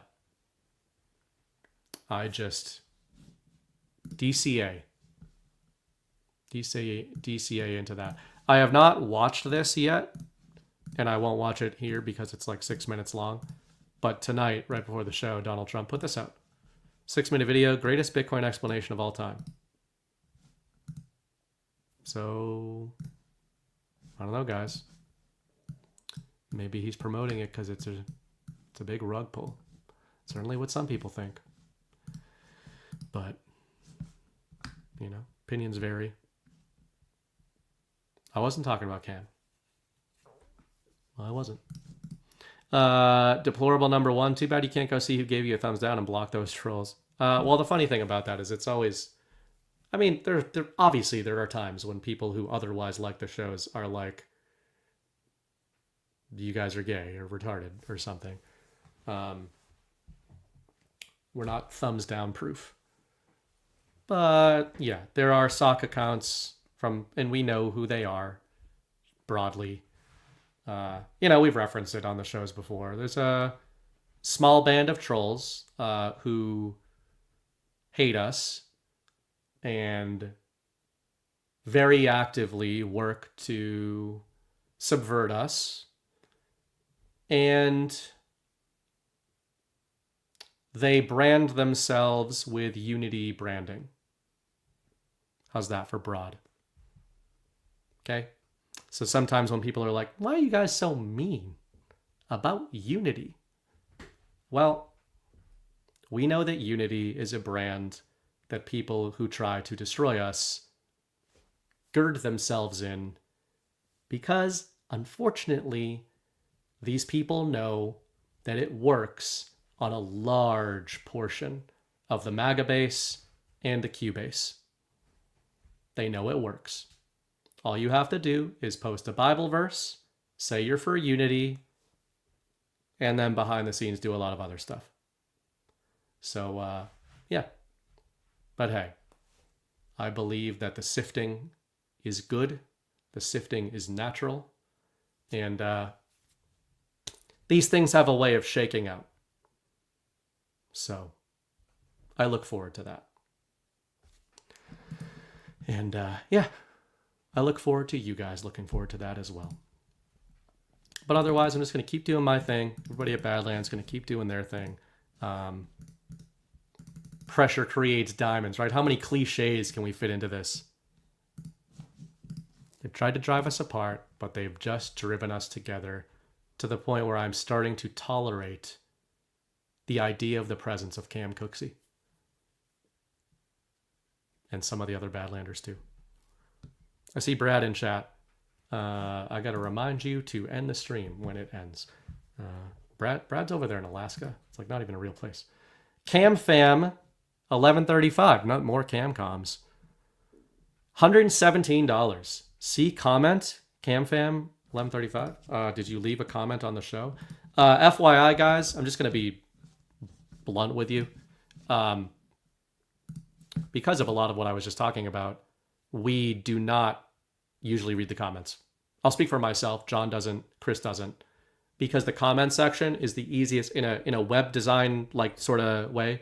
The comment section is actually the easiest to manipulate. Now, when you leave comments, it helps us. It helps the shows. But I'm just telling you, if you're trying to like get a message across, the comment section is not the way to do it. But I did find yours, Cam Fam. When you think of it, the government being the largest employer in the country, by having the Biden in for 4 years, people had time to think straight and switch to the private sector out of the system. Totally agree with you. The Biden administration was a sifting, narrative deployment, you could say, and an actual deployment. Cam Fam, thank you for the generous support. I really appreciate that. Yeah, so what I'm saying is, if you guys see 50 downvotes on the episode, right, and 3,000 upvotes, those are accounts that have to make those votes, right? Accounts have to make comments. You can make bots, you can make sock accounts, but it requires some effort. And in the comments section, what the sock accounts do is they downvote all of the positive comments that you guys leave, and they will make a comment under an account that has never commented on the show before. Or it's like the same 3 accounts that leave their negative comments on every show we do, who then are usually in other people's chats all the time. So the same fucking 3 accounts that it has been for years. And then they all upvote that comment. So you'll usually see about a 99% upvote ratio for our shows, but the top comment is often negative. So you can kind of see how that works, which is why we just don't, it gets in, when you're new to this, it gets in your head because you're like, man, everybody fucking hates us. It's like, well, some people do, but most don't actually. But anyway, LK Ellingsworth, challenge accepted for $5. Thank you. Red Oak, Boom Shakalaka for 10. Deborah Stars, BB would love to hear where you are with your idea of radiant thinking, hearing, and seeing.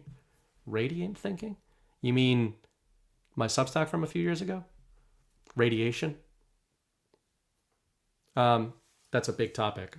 Maybe I'll do a whole brief section at the end of one of these shows coming up. Yeah, I believe in, if you're referring to radiation, I put out an article some time ago called, where is it? Radiate. And that was really about the idea. This was 2023, January. This was the idea of like a way less gay version, I think, of the idea that a lot of liberal New Agers use of manifestation. But, you know, I really think that it's also about taking control of your mind and everything, taking control of your part in the war. I can lose sight of this, certainly. We all can. But, you know, drawing inward, whether you're talking about morality or information or anything like that, and if you radiate those principles outward, you will affect your family, which is its own radiant node, that you are a node within. Your family becomes a force multiplier and radiates out those principles.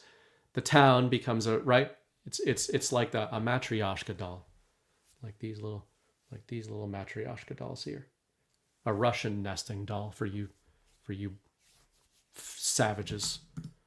It's just a basic concept, basic first principles concept, but I think it's centering.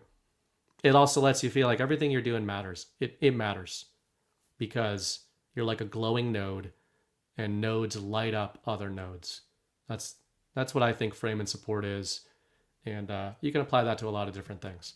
You know, you can be a force multiplier, and the second order effects of you trying to do the right thing and advance the right ideas and range forward, they're gonna pull people into your wake that never even know who you were. You put your ideas out there. That's what I tell myself when I'm up at 3 a.m. writing 7,000 word essays that I say are going to be 2,000 words. Mrs. Bright today, when I was like, oh, I was up so late, she's like, oh, why? I said, well, first of all, you were texting me all night. But second of all, I thought my article was going to be a lot shorter than it was. And she said, have you met yourself? Which I thought was rude. I thought that was a rude thing for her to say. But also a bit paradoxical. Anyway. Cam Cooksey, by definition, BB cannot be racist. He doesn't see color. Black stamp of approval. Thanks, man. I was given permission to use the N-word by my brother's friend when I was 21. But I never did. I never did it. Because I think that the true power is to not deploy the power. And but I'm already in, man. I'm already in. I've been saying for years, I am not an anti-racist. I am simply a humble Irishman who thinks racism needs to become funny again. Okay? And we all need to enjoy it again. Have a little fun with it again. Acknowledge that races are different. And like, you know, as Cam's just munching away, spitting out watermelon seeds over his KFC bucket while sending these rants in. Sorry, man, that's such low hanging. It's not even funny anymore. It's some Tosh.0 stuff. But, you know what I'm saying. It's about making it funny again. When racism is funny, here, I will put this out there. When racism is funny, we're in a good spot societally. So consider that. Add it just a touch of racial insensitivity to your day. And see if it just puts an extra bounce in your step. And I bet them other fellas of other races, they'll see you and they'll be like, I don't necessarily like what you said, but gosh darn do I respect it and think it was kind of a little bit funny. That's what we need. That's what we need in this world. Low Pat 67, last rant of the night, $20. Thank you, BB, from rural Heaven, Iowa. Man, I gotta see more of these Midwestern areas, Iowa and stuff like that. That'd be like Nebraska. These places that like we don't know if they exist, but we hear tell of them here in the elite Northeast. So I got to check some of these places out. Maybe we'll guard it up at some point. We did it, guys. We hit the 3-hour mark. We filibustered. I filibustered myself. Thank you for watching the show. We figured everything out. We got a little passive aggressive at the end.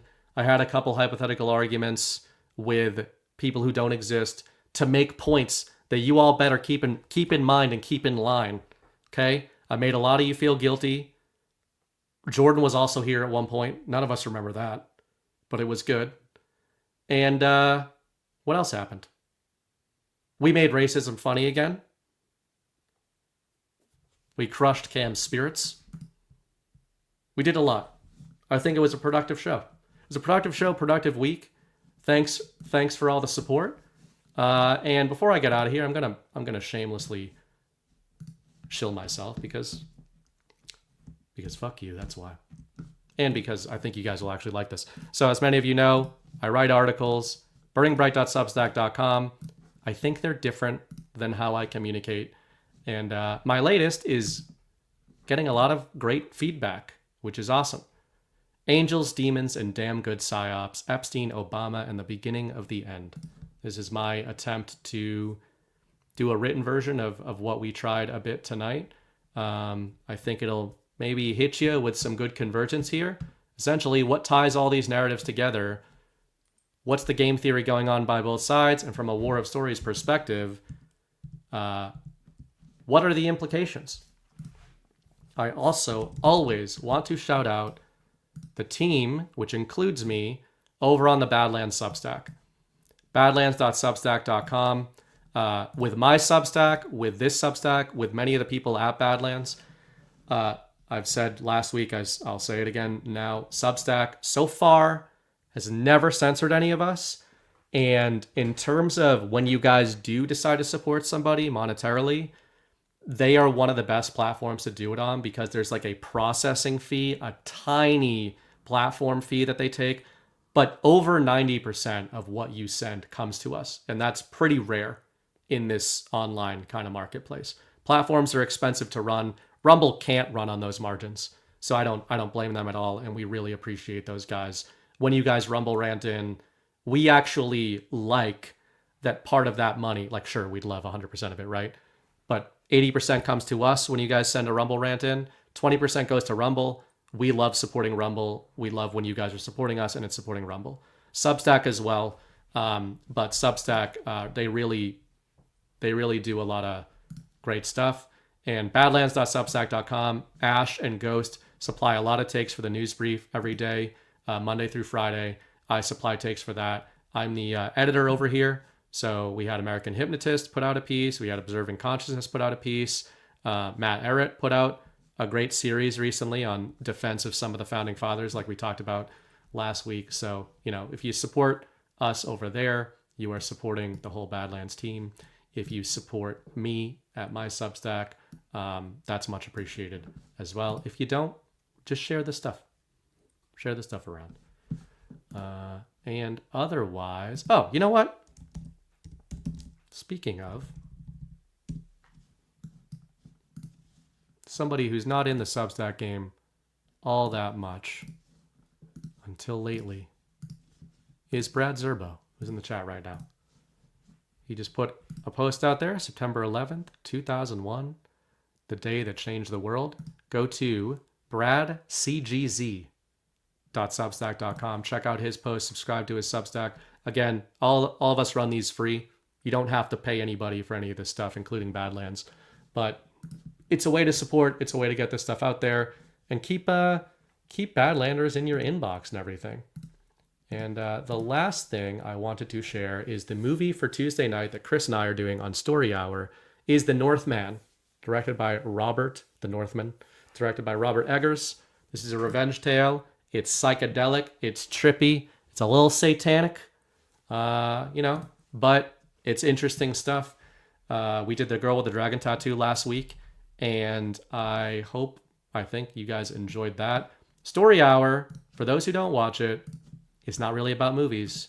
It's about narrative structure, theme, philosophy, And it represents a good little break from the InfoWar, but as you guys know who watch it, we always rabbit trail into InfoWar stuff. So do your homework, check that out. I don't even know what time it is. I don't know what we're doing. I think that's probably it. We're going to end with a whimper instead of a roar. Thanks for watching. Hit the thumbs up button. This is the actual I'm signing off part where I say things that are, clever, that get us to a sign off. And then I'm going to end with, I'm going to outro with the intro. Remember, the war is a story. The story is a war. Tulsi Gabbard and Donald Trump are telling you that emphatically right now in the battle space. Act accordingly. I'll see you next week with a guest I haven't decided yet. Peace.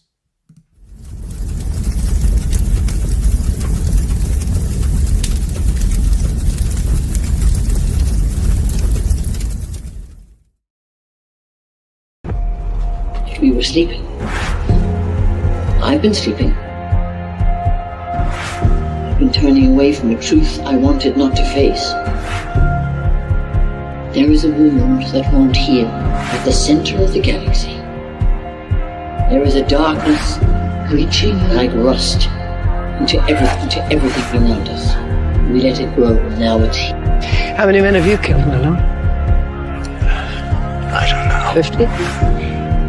100? Countless. Countless has a nice ring to it. And how many lives have you saved? 500,000. Population of King's Landing. Tell me if your precious Randy commanded you to kill your own father and stand by while thousands of men, women, and children burned alive, would you have done it? Would you have kept your oath then? Our time has come. We prepared. We grew stronger. While you rested in your cradle of power, you were trusted to lead the Republic. But you were deceived. You assumed no force could challenge you. And now, finally, we have returned. The visions are clear now. I see possible futures all at once. Our enemies are all around us. And in so many futures they prevail. But I do see a way. There is a narrow way through. It's not a prophecy. It's a story that you keep telling, but it's not their story, it's yours. They deserve to be led by one of their own. What your people did to this world is heartbreaking. We gave them something to hope for. That's not hope! We have survived by hiding from them, by running from them. But they are the gatekeepers. They are guarding all the doors, they are holding all the keys, which means that sooner or later, someone is going to have to fight them. I wish none of this had happened. So do all who live to see such time, but that is not for them to decide. All we have to decide is what to do with the time that is given us. Forgive me. I did not see. I have failed you all. You forbear me. Captain Armor, I do not know what strength is in my blood. I swear to you, I will not let the light city fall. Our people fail. Our people. Our people. I wish you good fortune in the wars to come.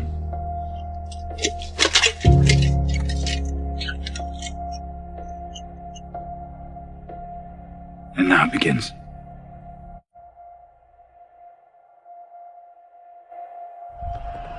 No. Now it ends.